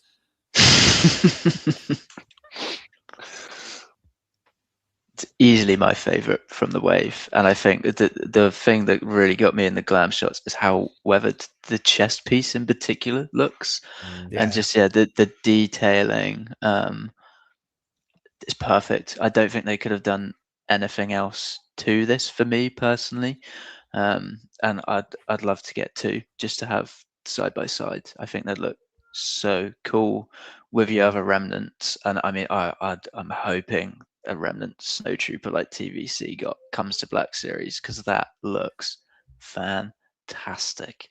It is really good. It's just that weathering again, like you touched on with the chest box. Like, I love how much detail it brings out in the helmet as well. Yeah, like you know, the grooves under the eyes and around the mouthpiece and stuff. It just elevates what is already fantastic detail just to that next level. I'm just so happy to see it back, and I'm so happy they applied it to this figure as well and didn't leave him clean. I just think it looks phenomenal, and I think once I've got this in hand, I firmly believe that this might be one of my contenders for figure of the year of 2026 because it's just so good. I'm just looking at. I was looking at that original one just then, and honestly, the paint application on this looks fucking immense. Yeah, Like they've got the red dots on the actual helmet. The fact that the chest box is actually looks to be accurately sized, and the tubes as well. They're not like funneled out to. It's just the proportions are so good. Yeah, the difference is just night and day, isn't it? Yeah, Really, really is. I mean, and no bow-legged hips. Yeah, 100%. This is one of the things that I've kind of touched on in a lot of my more recent Black Series reviews, especially when it comes to troopers, is like you've just touched on there, Dan, about the proportions.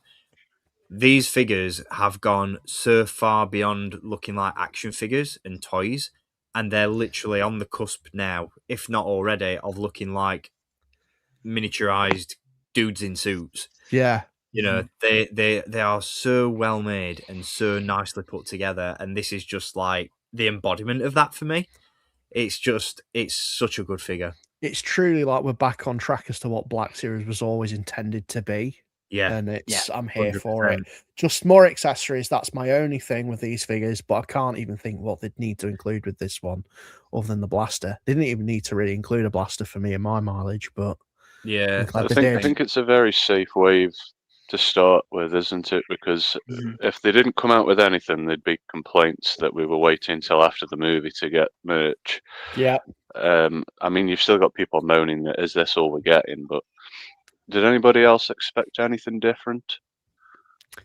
Nope. Not really. No. I expected less. Yeah. If anything. This is the perfect time to get your troop builders out, because usually we wouldn't get an opportunity to have so many at one given time. Exactly. They'd just be spaced out across years. Sometimes we've seen. I would say as well to think about the context of the trailer that came out initially. Like when you watch the first trailer we got, there's not really much you could actually make based on that. Now, okay, we've got the new trailer and it's shown us a lot more that we could get. I'm just salty because I've been proven wrong. Just really salty about that. But I'm also happy as well. So what's Wave 2 going to hold in store for us? Oh man, I think I think this is a wave that has just whet the appetite of what's to come. I think the next wave from the movie is going to be absolutely mental. If I had to make any predictions, I would say I wouldn't know. Like if they're going to do a full wave, I wouldn't know what the full wave was going to be. But the two that I'd put safe money on would be Zeb and Ember. Yeah. At the very least. That crazy droid that we've seen as well. Oh, the mercenary on this that Funko did on the snap. Yeah, that he would be great as a Black Series figure. I think they'll do Grogu, because there's a rumor that there's a figure listed Grogu with Anzellans. So I reckon we'll get him with that little fucking souped up pram. Yeah, I'll buy that as well, to be fair. That's the first one I'd be happy to actually have, because it looks like it serves a good fucking purpose instead of something just to carry him around in. Yeah, I feel like they've come a really long way in terms of like the development of the figures as well, in the sense that because my issue with the Grogus in the hoverprams that we've had to this point have always been that they just feel a little bit like really flimsy and really janky, and you've got to really balance Grogu in the pram to get him to stand up without falling over, and it just wobbles around, and the stands are really brittle, and I just don't. I think if they release Grogu with that, with the Pimp My Ride hoverpram, I firmly believe that they're going to include like a stand more along the lines of what we've seen with the flight stands with figures like Water. Yeah. A much more sturdy flight stand. Yeah. Really nice, intricate detail, not that horrible brittle plastic that we've seen. I think it'll be a really, really solid release. So yeah, I think that's probably a safe bet for the next wave as well. I've just had a thought about an unhelmeted Mando as well. I bet when they get to that, that's when we'll get a Mando with a wired cape. Yeah. Ooh, that'd be nice. Yeah. Wouldn't surprise me. That I mean, seems to be a path that they're going down quite a lot now, doesn't it? I'm surprised that more figures aren't having the wired capes more frequently, to be honest. I'm surprised the 11th Brother doesn't have one, because that's a prime candidate to have a wired cape. Imagine how good that would have looked. Oh, It'd man. be fantastic for that figure. And Maul would have looked really cool with that little wired hood and cape. 100%. I'm still set on my fence, I'm afraid, gentlemen. Each to their own, mate. That's the joy of it. Yeah. But What I would say though is if they do rot it, what if they included like a deluxe Mando with that just to push the envelope of the price on it? I don't know. Do it. How would we feel that? Do it. I want to know how they're going to do it. What are they going to class it as? Are they going to offer that as a made to order? Is it going to be just a standard release like the other Jabba that come out? It's going to have to be infinitely more articulated. And I don't think we're in an age where they can get away with using rubber parts like that one has. Just don't think it stands the test of time. I'm going to make a prediction. Go on. Like Dan's just said, Mando with the sword in the box, wired cape, Rota in the box with the axes, big diorama box. But it's not going to be too like the figures just placed next to each other. He's going to be think like back to the Hoth corridor box set or the Endor Rebel Heroes set, something along those lines. And I'm going to make a prediction: San Diego Comic Con exclusive. Yeah, I was just thinking that as you were speaking, mate. Yeah. And then have a standard version for it potentially. Yeah, made to order. That's where my money's going. I might be wrong. I'm expecting to be wrong, but that's if I was going to do it, that's how I'd do it. So we'll see. But yeah, it's exciting times, mate. To ponder what could be. Well, there was the talk as well because we did that prediction list, didn't we, of what the rumored list, and they said Embo, and then there was Embo's dog.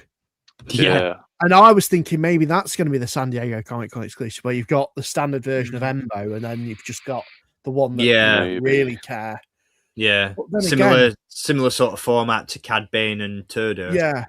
Or are they going to do a Clone Wars animated kind of styled version of him and then a more live action? I don't know, because we can't really see much of a good look of him in that. I think it's going to the Ember figure that we get in the Black Series from Mando and Grogu is going to be essentially what a Clone Wars version would look like. Yeah, that's one of the things that I'm most excited for in an inevitable Ember figure about is that once it comes out, my Mando shelf is packed. Clone Wars shelf's still got a little bit of space. Just over it goes. So yeah, it's very, very exciting. Black Series once again is cooking, but wait, there's more.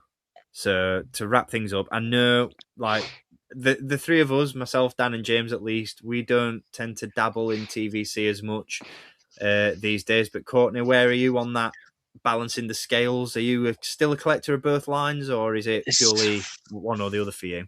It is mainly Black Series, but recently picking up Luke's X-Wing, and last year for my birthday, my partner got me Mando's N1, which I loved. That was like my first 3 3/4 scale product since 2006-7. And I was just like, oh man, this brought back memories. I loved it. I think there's some figures that they've revealed and some of the releases, the reels we're going to talk about in a minute, that I'm like, I could see that being added. Maybe not at the price point it's being released at, but if it gets discounted, I think that the vehicles for me in that scale are the things that I'm gravitated towards more, just because I didn't think the X-Wing was as big as it was. And now all my wants and desires of a Black Series scaled one, I'm like, it'd be so cool, but where the hell would I put that? I don't know.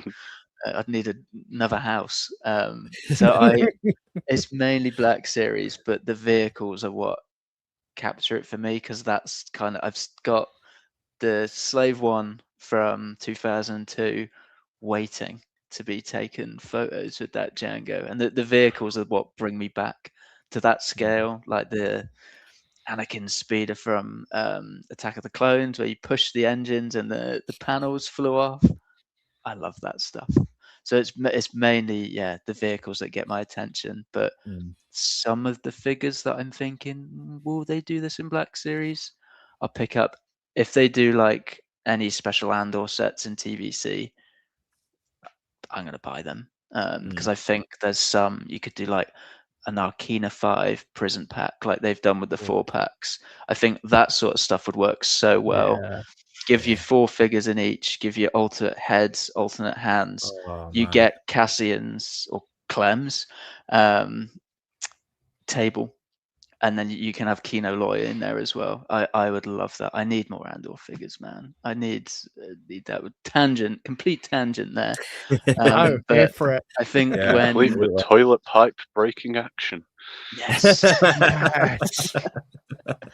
I think when it's the right sort of product for TVC, then I go, do you know what? I can consider picking that up. But for me, it's Doctor Who figures that actually made me go to that higher scale when they brought them out in like 2006, and then I've never looked back from that kind of just this size. For me, you get so much. You get the detail, the posing. It's just my preferred scale, but I do love what they have been doing in TVC recently. And these reveals, I was actually like, they are pretty cool. Yeah, I've got to give it to them. They are. And we'll start off hot with quite a topical reveal, to be fair, because you just brought it up. So we'll start with the ATRT. Look at that. So cool. So happy to see this in the line, but you addressed it a minute ago, Courtney. The price point is a little bit... I must admit, it's not as bad as I thought it was going to be. So I think, if I'm not mistaken, I might be, but I'm pretty sure SAF have this for... Is it $49.99? Or is it $59.99? I thought it was close to 50. I'll have a look now. I thought Amazon as well also mislisted it at the wrong price. So Yeah. They did, yeah. some people are going to get it for a lot cheaper than it. It's Yeah, 56.5 on SAF. Okay, so that's... See, my issue with 3 3/4 inch stuff in today's, collecting climate is that I'm very much stuck in the past. And to me, an ATRT, if it's going to be 50 odd quid, it needs to have electronics. It needs to be able to walk. It needs to come with 3 figures, and it needs to be camouflaged and in a big battle pack that warms the pegs of Toys R Us. But I'm just a little bit stuck in that mindset of, these figures, the figures should be $7.99, the vehicles should be 20 odd quid. I can't move past that for some reason. I can appreciate this from a detail and sculpt perspective. Absolutely. I think it looks fantastic.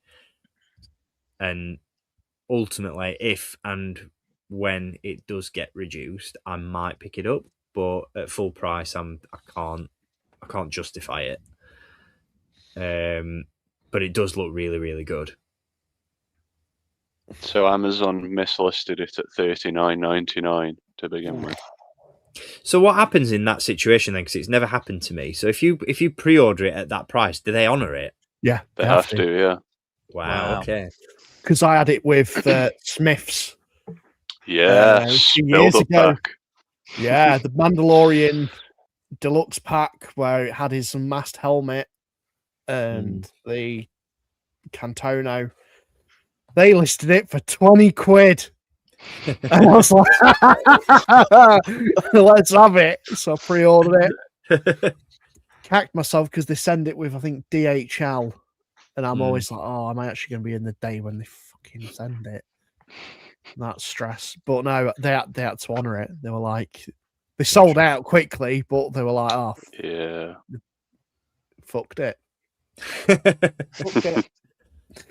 So did you pre-order this one then, Courtney? If you're a vehicle fan, or are you waiting? I haven't. Again, it's just that price point for me, especially picking up the X-wing for £10 less than what this is retailing. I can't justify that. Like, that is a beast.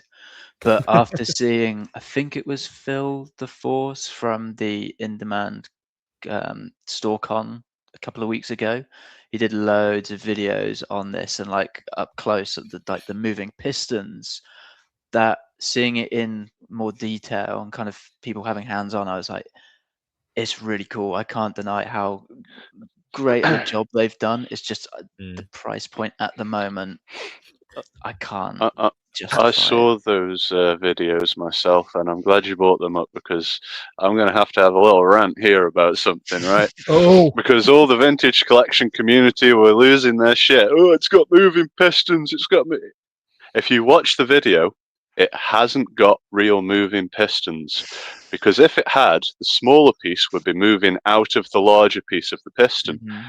The actuality of it is, the piece of plastic is just extremely long, so that when you bend the leg out, it doesn't pop out of the crevice. Not that it's a big deal, still looks cool, but I just think I have to correct people, because we're getting excited about something that's not real again. And me and Dan have seen the aftermath of that this week, haven't we? Ball joint gate. Apparently, the Black Series Quinlan Voss has got fucking double jointed elbows. Fucking what a loser.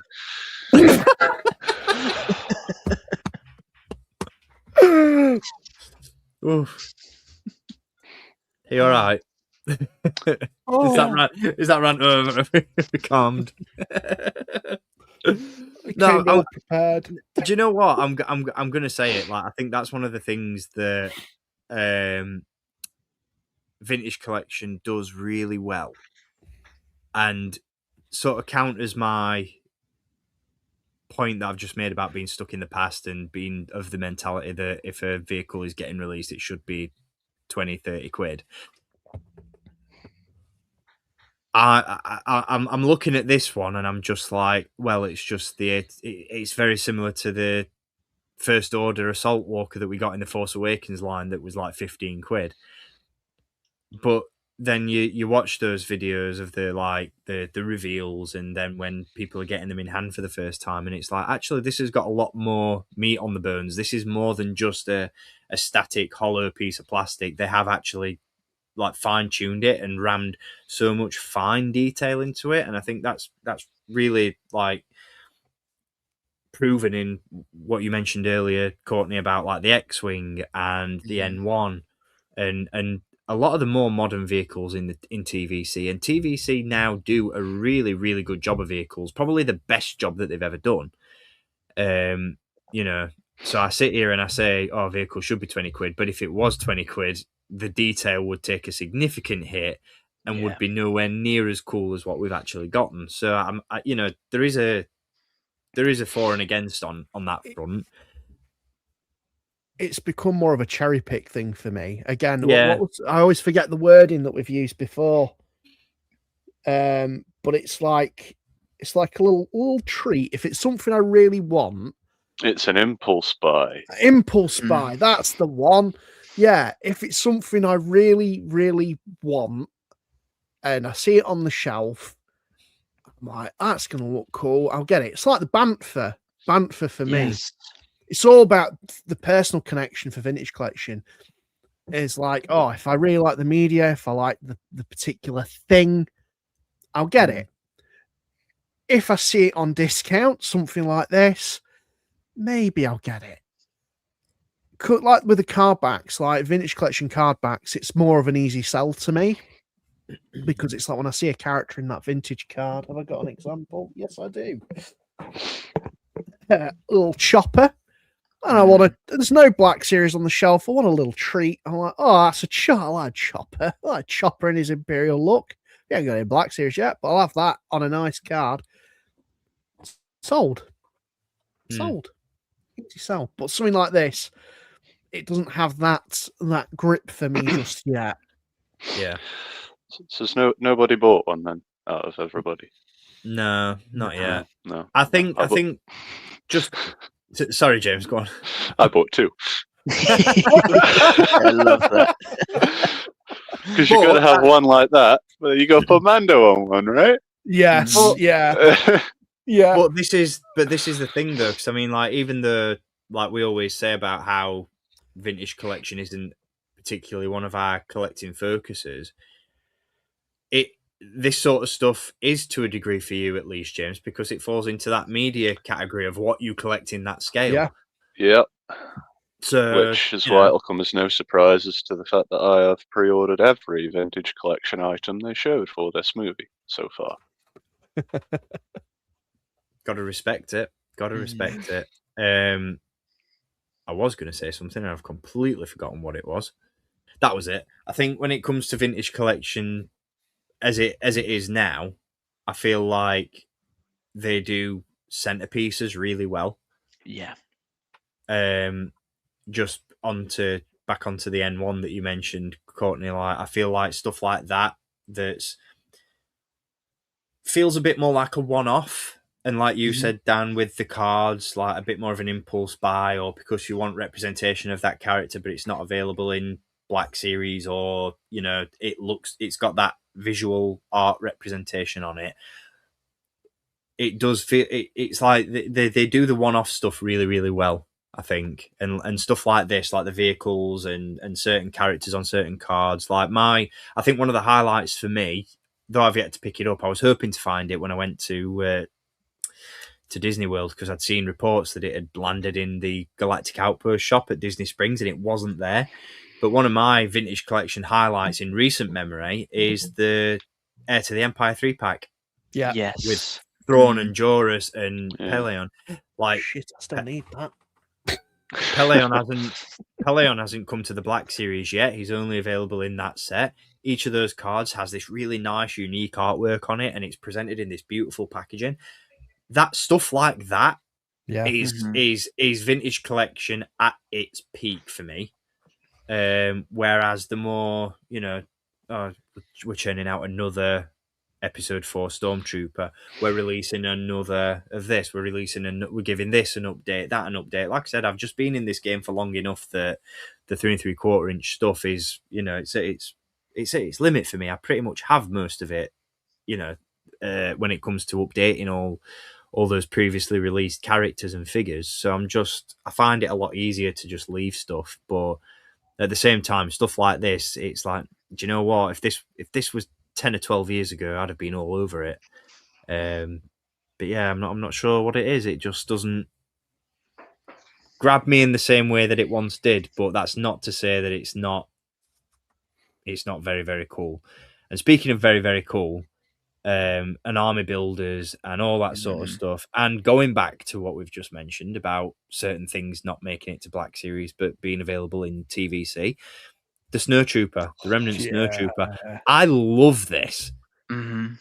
This design, it's a slightly tweaked version of something we've seen multiple times, but it's so different and so weird and unique. I love it. I think it looks great.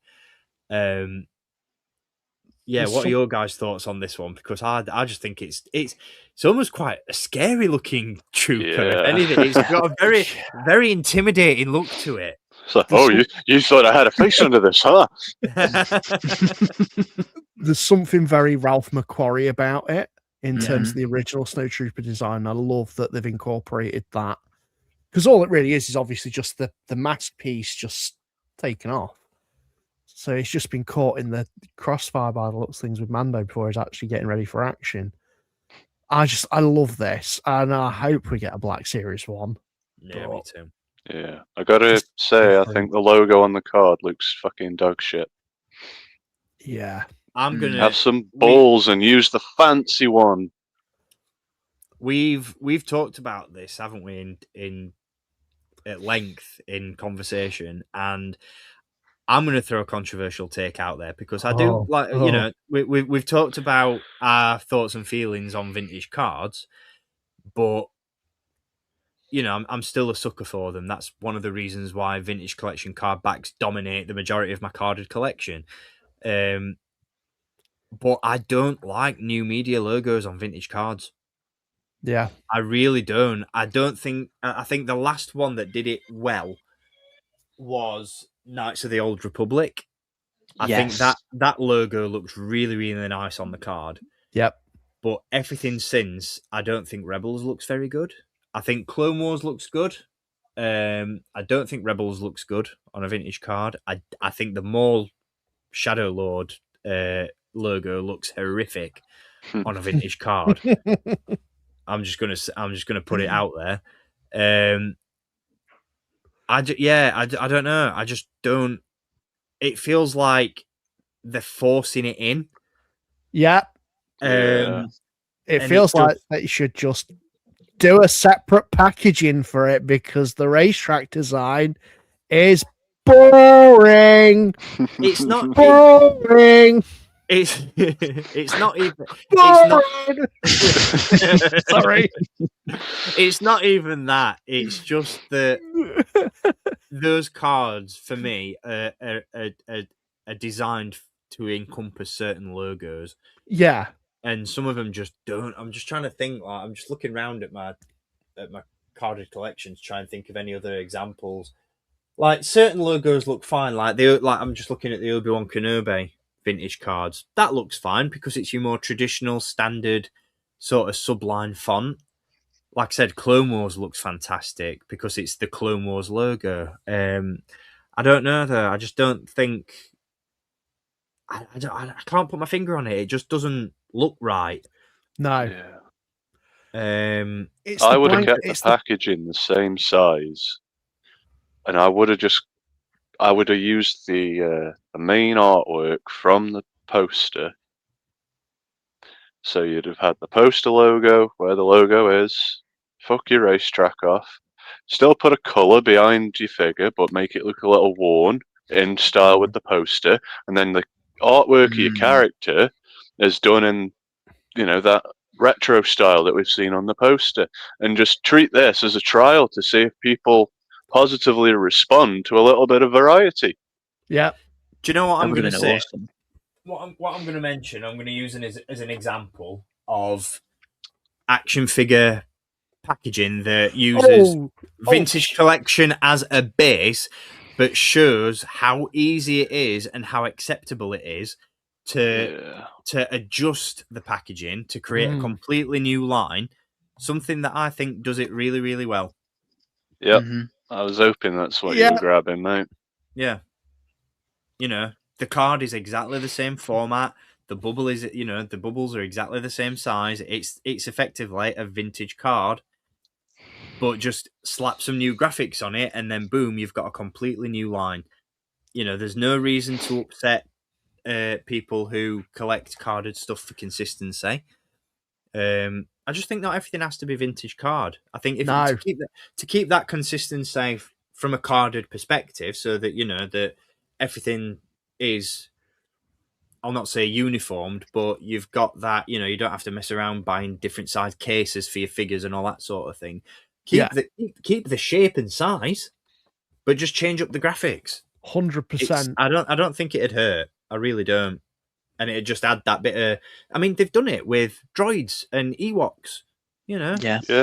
Yeah, it's a throwback to an older line, but it works. And I think it'd work for new media as well.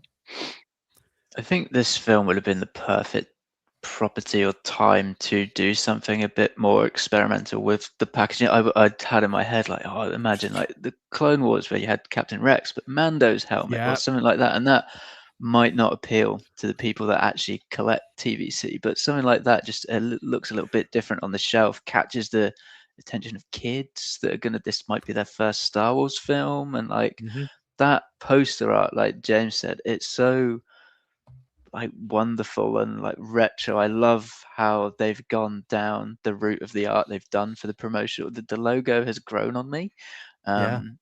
It would be so cool to see that more on this sort of product. And I think the card back image they've used for this figure is fantastic. But Yeah.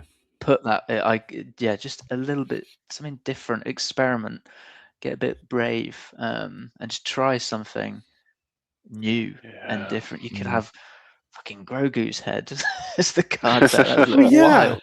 But a little bit of fun. It came up in conversation when we were at SAF 1 though, didn't it, Steve? About card backs, and everyone were waffling about these vintage cards, and I put my hand up and said, does anyone actually find these boring now? I can't remember exact wording, but everyone kind of looked like me that I'd shat on the floor. And then it's only until I opened my mouth and I said, yeah, but remember the day when we had Revenge of the Sith card backs, we had the Clone Wars card backs, you know, something that actually relates to the media that isn't creatively fucking redundant. Yeah, it's like it's an identity, an actual identity for the media that it's representing. And it's so true, Courtney. This would have been the perfect opportunity. I was hoping they were going to do it, where they would sack vintage, like keep the card back by all means, like the size, the dimensions, all that stuff, but just actually give it a new identity, a new visual look for the media that it's representing. Because when it comes to the future and we look back, it's like everything's just so copy and paste. It's like, it's just vintage collection, innit? It's not, this was the time when we had Mandalorian and Grogu, a new film. Like frigging The Force Awakens. We had like new card backs for that. They're not my favourite design, but it was something a bit fresher.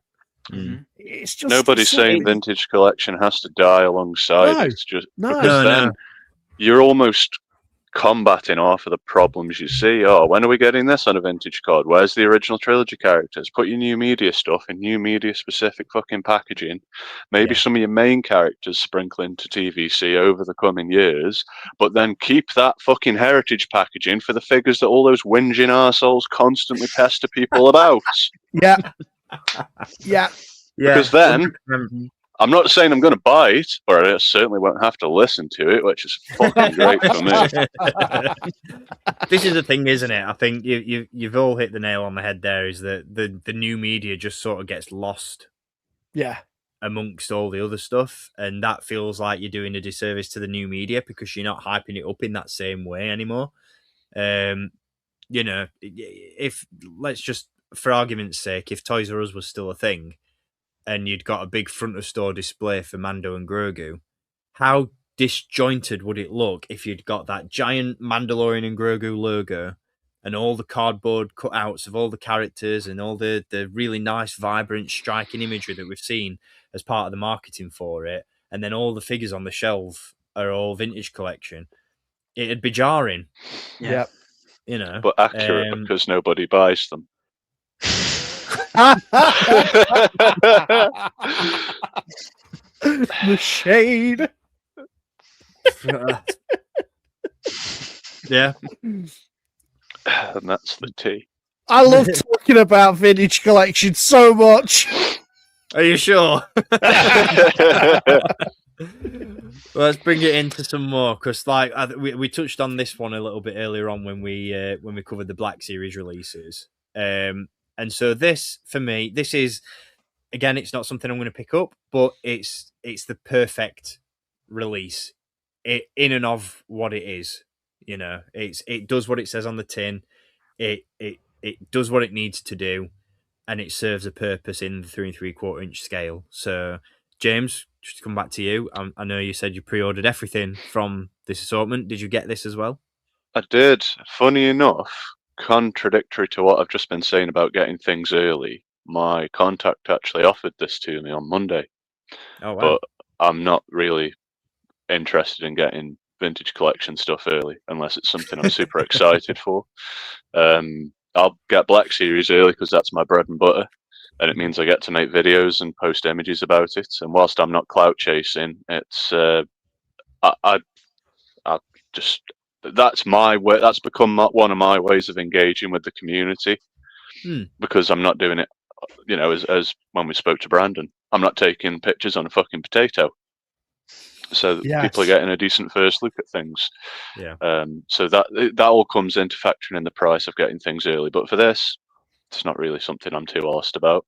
I've pre-ordered it. It's going to be a nice addition to the shelf. This is the way you do army builders, really. That's tried and tested method. I think it's good.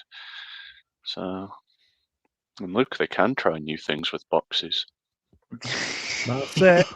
This is it, isn't it? No one kicks off about these figures not being on vintage cards or in special action figure sets.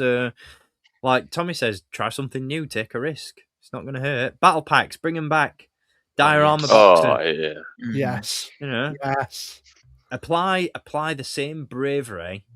Because do we sit here as Black Series collectors and go, well, it didn't come in a Black Series box. It came in a window. It came in window.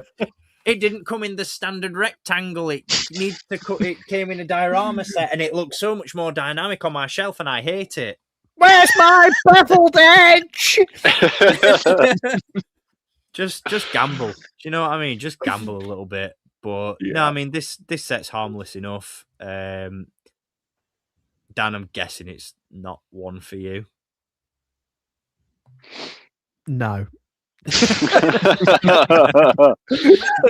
Maybe if it goes on clearance for 20 quid. Yeah. Maybe if your dad gets you the AT-RT for Christmas, and then you feel a sudden urge to go down a rabbit hole, eh, mate? Yeah. Maybe, mate, no. No, it's not one for me. What about you, Courtney? Are you fazed by this one, or is it one to leave? I think it is awesome. I love the artwork on these boxes. That's why I think, how cool would an Arcana 5 one? Like, that would be so cool. But because I don't have loads of modern 3 3/4 inch, I don't need 4 stormtroopers in one go. But I think the way they've gone about this release is the right one, and this scale is kind of perfect for it. You just get a load of stormtroopers in one go. Like, I'm actually eyeing up the X-wing pilot pack they've done, because I think that's on clearance on Pulse at the moment. Go nicely with the X-wing, but I think this is harmless. It's just not for me. Is that set the one that they did with the Duros pilot? Yes. Yes. Just add a little bit of variety. Yeah, I wouldn't mind picking that up myself, actually. Yeah, I'm pretty sure it's still on.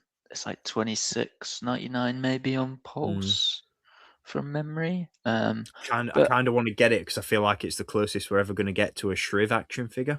Yeah. Yes. Yeah, that would be so cool. I know. But yeah, I won't pick this up. But I don't think it's bad by any means. Yeah. I think it's a good army builder pack. It's just not for me personally. Yeah, that's fair. It is $26.99 on Pulse. No, that's not too bad. That's not shabby at all. When you think that's what a figure is costing at the moment, or near to. Yeah. Yeah, it's not bad at all. I do like these packs. I think it's a nice way for people who want to army build a certain figure. Fantastic. When I bought the Tuscan one, love it. Yeah. But and I mean the Night Troopers as well. I got them. So again, it's another one where it's vintage collection for me. It has to fit. It has to tick a lot of boxes to pass the cut. If I was still collecting 3 3/4 inch, probably would have got this, because it's always nice to have a bunch of grunts to have their asses kicked. But that's the thing. I mean, like it's all about serving that purpose, isn't it? I mean, I remember a couple of years ago I picked up the Tantive 4 play set because I'd got a vision in my head of what I wanted a shelf display to be, because I always loved that scene in the movie. I wanted it represented on the shelf, and when they did the play set, I was like, gotta get it. Yeah. Upon initial release, it was a little bit too rich for my blood and what I wanted to pay for it, so I waited, and it came down. And then at the same time, the Rebel Trooper 4-pack got reduced on Star Action figures as well, so I grabbed that, and it's just one of those ways of just putting together a vignette or a diorama or a scene in your collection that's a bit more inexpensive. It's quicker. You don't have to mess about going. You don't go to a store and they've only got one Stormtrooper on the shelf, so I'll get this and have to wait for the next one to come out. It's like you get it all in one go. It's there. It creates that scene. It's done. it's satisfying in its own right. And as well, you don't have to put a different trooper on a different card back. Because we've had plenty of Stormtroopers on Vintage Collection card, haven't we, guys? Am I right? Am I right? Just put it in a box like this. You open it up, you take the little wrapping out, and then you get your Stormtrooper, you pose them up for a good time. Not a bunch of card backs. You have to, and then, you know. Oh, come on, touch grass. JO3's asked us if we think that Stormtroopers missed on purpose. I think it was just really convenient that a lot of the main characters were wearing plot armor.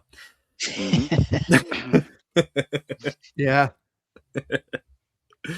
But no, I mean, to be fair, like, we're slating Vintage, but Vintage Collection with this recent assortment of reveals has done just as good a job, in my opinion, as Black Series in terms of giving us those army builders.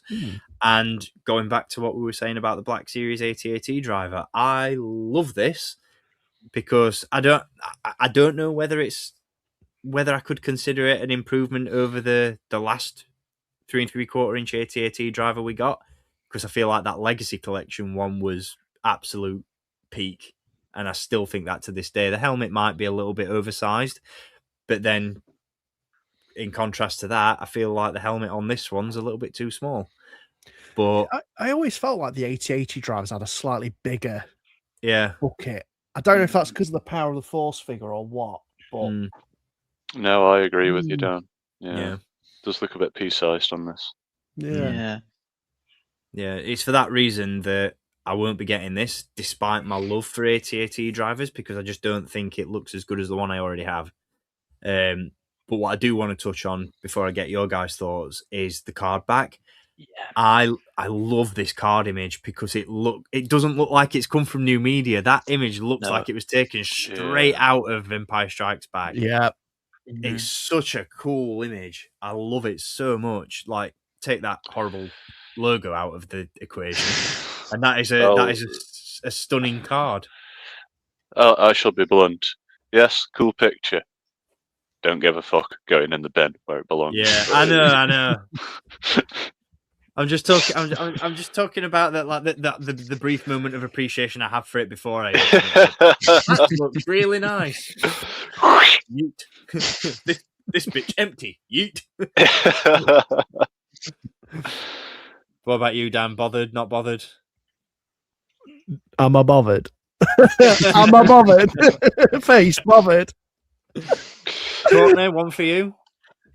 No, but again, it's nice. It's just it doesn't suit my collecting needs or taste. But I agree with you, Steve. I think the card back, it looks like an image from Empire, which I'm so excited for that sequence in the movie from that footage they showed at Celebration. That just looks awesome. It reminds me of Series 1 Mando, which is very exciting. I must admit, the temptation is there to get at least a couple, just because my Legacy Collection AT-AT is sat here without any pilots at the moment. But then I'm like, but do I need to put pilots in it? Because the cockpit's always closed, so I don't even know that they're there anyway. So just Schrodinger's AT-AT driver. Exactly. just something that I'll add that I've just thought of actually is the fact that I think it's the thing that really got me excited more than the Super Bowl trailer that we got, obviously, because that was way too short to fill my impatient needs. But it was a really cool throwback to a Budweiser commercial that's a very niche thing. But actually getting this, it kind of like the packaging and like the pictures they've used. It's like what Empire does, where you get a behind the scenes look. It's like we got that before even Empire. Because that's definitely not from a shot in the trailer or anything. So it's like we're getting a nice little behind the scenes look. That's what product, which is cool. That's what I really love about this one, because up to now we've only seen the as far as I'm aware at least, we've only seen the snowtroopers in the trailers, and it's like one of those things where you've got to pause it at the exact right moment to get a good look at what that trooper looks like. So to see the image blown up and in higher res on a vintage card is a really nice treat. Yeah, so I get what you're saying there. It serves a purpose for that reason. Yeah, I like it. Yeah, it's decent. To round out the vintage collection reveals, we did get one. We did get one from the Mandalorian in general as well. We got IG-11 as the Navarro Marshal. I've not bothered getting the images together for that just because it doesn't fall into Mando and Grogu, and we're covering the new media stuff. But the final Mando and Grogu reveal that we got was the, and I'm going to put this in quotation marks, Deluxe. Low tax sticker. Inspired by the early bird set, guys. Look. Oh man, like I'm sorry, Fuck but off. reeking. I'm right there with you, James. What a reach! Like, how do we put it on the shelf in Target and have people realise they're not paying extra money for a normal figure? Yeah, that's literally what this screams. I mean, I'm not justifying it, but at least with Black Series Deluxe figures, they're in a bigger box. And I know there was that whole discourse about, the deluxe cards are too big for vintage and blah, blah, blah, blah. I get that, I get the discourse, I get the conversation, but if you're gonna put it on if everything that you're putting with a figure fits inside a basic bubble that normally would cost you $16.99, charge $16.99 for it, because there's not enough. Because how much is this one retailing for? I've not taken a look. It's like $22.99. I'll have a look quickly. I'm sorry, but there is nothing in that box that says that that's not a standard figure. It's a figure that comes with some accessories, but there's not there's not £5 worth of accessories in that box. No, the only extras that haven't come with a Mando before are the hand, a regular release Mando, are the hand and a Grogu, because the Minds of Mandalore version had the jetpack, had the Darksaber, so you can. He always comes with his blaster. So are you really telling me that there's an extra £6-7 worth of accessories just in Grogu in the hand? No, but I bought 2 of them, so I can't sit here and. Well, I can. I recognise that there's a problem with the product, but then there's also a problem with me and my tolerance of spending money. No, do you know what? Just to counteract my own argument, it's a phenomenal looking figure, and I'm so happy that they finally updated the vintage collection Mando to what I'm going to call Black Series standard, because this looks leaps and bounds better than any other Mando figure we've had so far. The price difference and labeling it a deluxe, that's by the by, is what it is. It's cheap and it's nasty and it's horrible and you shouldn't be doing it, but it's a fantastic figure. That can't be understated. Looks great. So, just in case some people watching aren't aware, because I saw a lot of confusion when this was shown, not only is the helmet brand new, but the upper torso is brand new, and I believe the shoulder pads are also brand new. And you again, can tell, like you say, just proportionately making it closer to the new Black Series version. That's the thing, isn't it? I mean, you can again, even without having this figure in hand, like looking at the image on screen and then looking at the vintage collection Mandos that we've seen already, night and day difference once again, especially in the helmet. Like the helmet looks amazing. Such an improvement. And I'll also throw it in there that I think this is the best carded figure from the assortment, just because I think the blue looks so much better than the other colours that they've used. I'm not. The image is serviceable. It does what it needs to do. It's not great. It's not awful. And I don't like the logo, but I just think the way it's been presented looks really nice.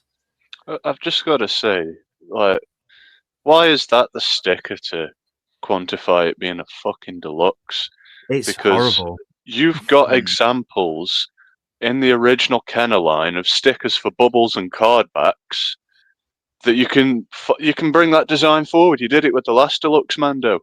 It was the fucking the flower looking shape sticker.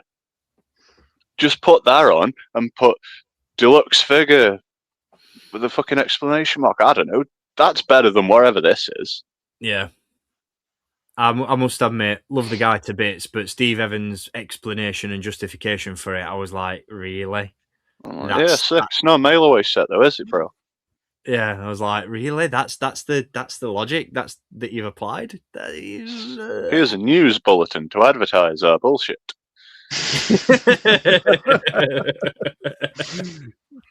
Deluxe. So just out of curiosity, and not because I'm questioning your sanity, James, at all, but what was the thought process behind ordering 2? One for the shelf, one for the second ATRT that I've bought. Oh yeah, of course. Yeah. All right. Mhm. I was not listening to you. But that's a theme in my display because I bought 2 blurgs so that I could put Queel on one. Yeah. But I feel like if I did it with the Howler because I want the Sabine figure on my shelf with the Ahsoka figures, but I feel like then I'd want to represent the actual offering of the set as its own piece on display. Yeah. I get what you're saying. Dan, one for you. Not bothered. Face not bothered.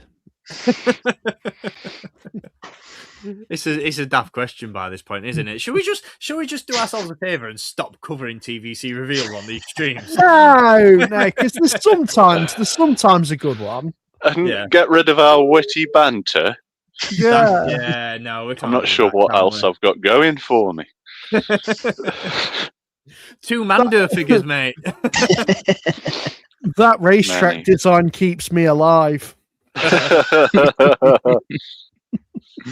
Just. What about you, Courtney? Is this one for your collection? It's not, but I mean, I think it looks like a shrunk down version of the Book of Boba Fett Mando they did for Black Series. I can't remember the actual subclass, the planet. Plavis Ring World. Yes, it literally just looks like a shrunk version of that, and that is a cracking figure, especially that helmet. The pegging Grogu is taking me out of it so much, but what can you do at that scale? You are quite limited, and again, I've just checked the price. It's $24.99 or $22.95 on SAF. To me, it's not deluxe. They could have thrown in a lot more, maybe. Yeah, I was just about to say, because it's difficult to kind of justify that price when what's the name of the planet with the ice spiders?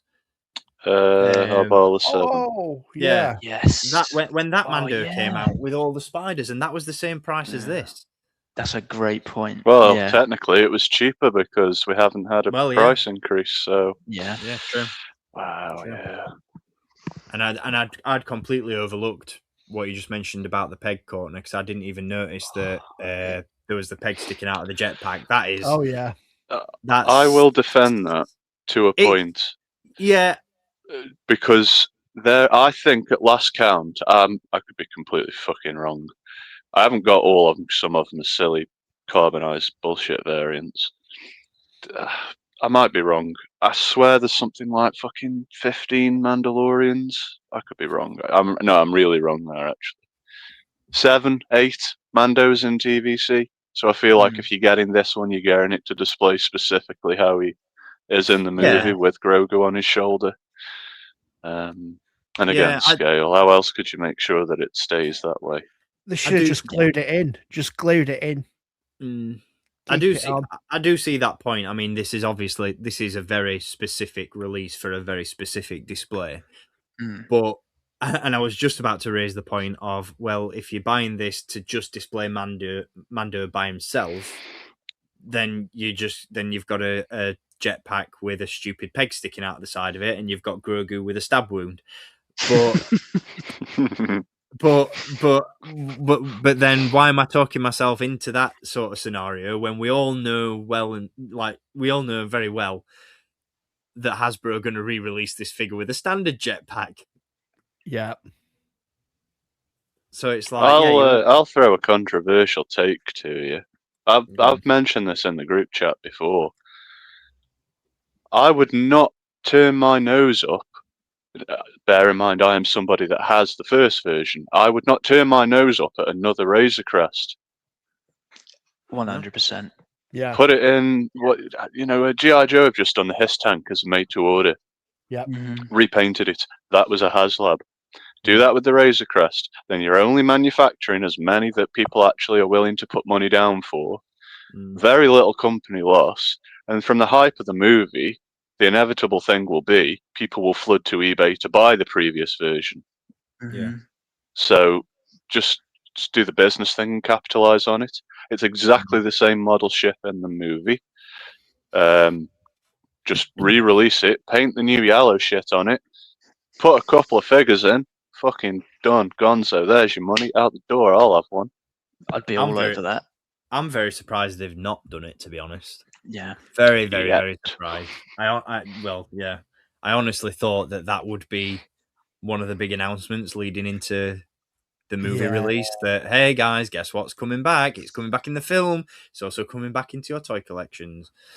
I'm really, really surprised they didn't do it. Unless, what if they put Zeb in?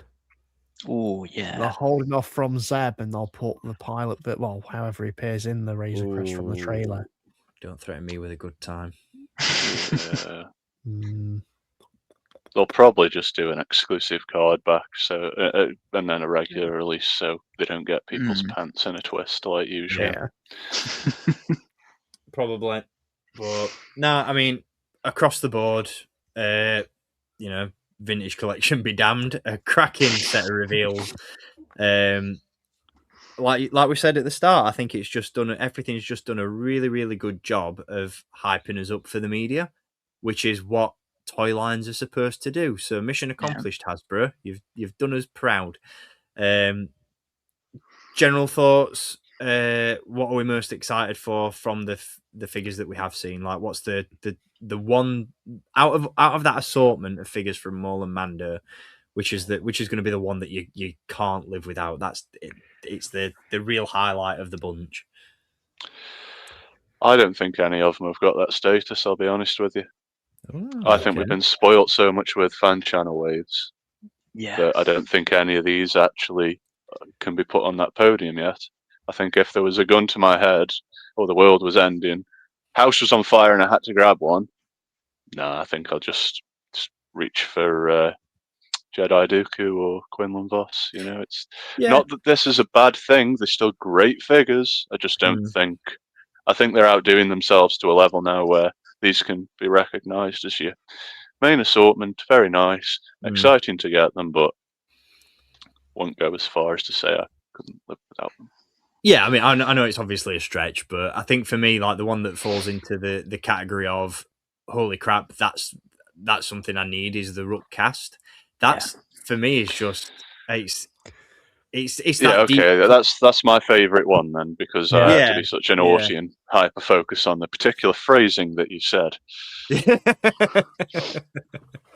It's just that's the deeper cut of the bunch for me, and it's just like an appreciated effort on their part that they've brought that figure to life. Like it's not a figure that I've got any particularly great affinity for, but it's one that I can't believe they've done, and I'm really glad that they did. Because I think it's one of those figures like your Dash Rendars, like your Shizors, like your Kal-Katans that sets a standard for what else they could do. So every figure that I see that ticks that box, it's like I always feel like I'm maybe doing it a disservice because I'm like, oh, that's so good, I can't wait until they do something else. I'm already getting it. Like the problem with Black Series is that at the minute is that it's firing on all cylinders and doing everything so well that it just every release just makes me more and more excited for the next one, which I think is probably what a toy company and its goals are, really. Well, you're excited for this? Well, wait until you find out what else you can spend your money on. So I've fallen for it, I suppose. But yeah, Rook Kast for me is I'm so excited to get that figure in hand. I really can't wait. What about you, Dan? Figgies. No, Rook Kast hands down, because I didn't think we'd ever get that one. But I will also say I'm really pleased with them all. I don't know why. I know it's just a repack, but it's. I think it's because that, like we said, if it has got that new head sculpt and it has got the robe, it's just those subtle differences. And I think you can never really go wrong with absolutely nailing a figure the first time around, that it just future proofs it, and that it can be released time and time again slightly differently. I think I'm looking for an excuse to relegate my Kenobi shelf. Because I don't know. I keep looking at it, I'm like, oh, that's where Maul's going to go. You're going to be throwing that. It's just kind of there in the centre, and it's just really pissing me off. Do you know what? I'm exactly the same with some of mine. Like, the figures themselves don't really stand out because my Black Series figures are so packed together. But I look at the Kenobi figures and I'm like, why is one Jack there? Oh no, for me it's more so, why is there 3 Kenobis sitting on a shelf, and I just move down get off there, come on now. Yeah, I just look at it and I just think, like, because I love Ned B. I think Ned's great. Oh yeah, cracking figure. All the Inquisitors are fantastic.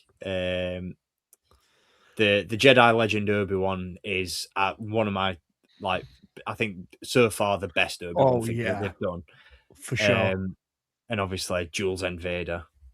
But yeah, I just look at that and I go, and I just look, and then at the back I've got the Purge Trooper and one Jack, and I'm like, why the fucking hell did they do one Jack? The Kenobi wave I've just parted out ridiculously, because I've put all the Imperial stuff on my Imperial shelf. I've put the Legacy Kenobi on my comic back with the comic back shelf with like Black Chrysanthemum. And then it's just the dregs of Kenobi just sat there. It's really annoying me because I need something else to. Then I'm gonna have the problem, where am I gonna put them when I have to move him? It's just bin.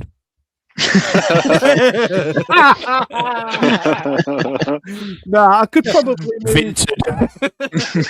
I could probably rip the Jawa apart and put him in my Jabba display like I've done before. You don't talk that way about Tika, you son of a bitch. £30 Jawa. Oh no, those fucking dark days, eh? But no, cracking set of reveals all across the board, I think. So I think, unless anybody else has got anything to add, I think we're pretty much done. All good. Cracking. Yeah. Well, that's another one in the bag. As always, to the chat, absolute pleasure having you all aboard with us. Thank you for joining us this morning to talk toys. Courtney, thank you for taking time out of your day as well, mate, to join us. It's been a pleasure to have you on. And thank you for having me, guys. No, honestly, pleasure. Yeah, great to have you, mate. Hopefully won't be the last time either. So yeah, definitely. We'll see you all on the next one. So until next time, as always, thanks for watching. Keep collecting. May the Force be with you. Bye.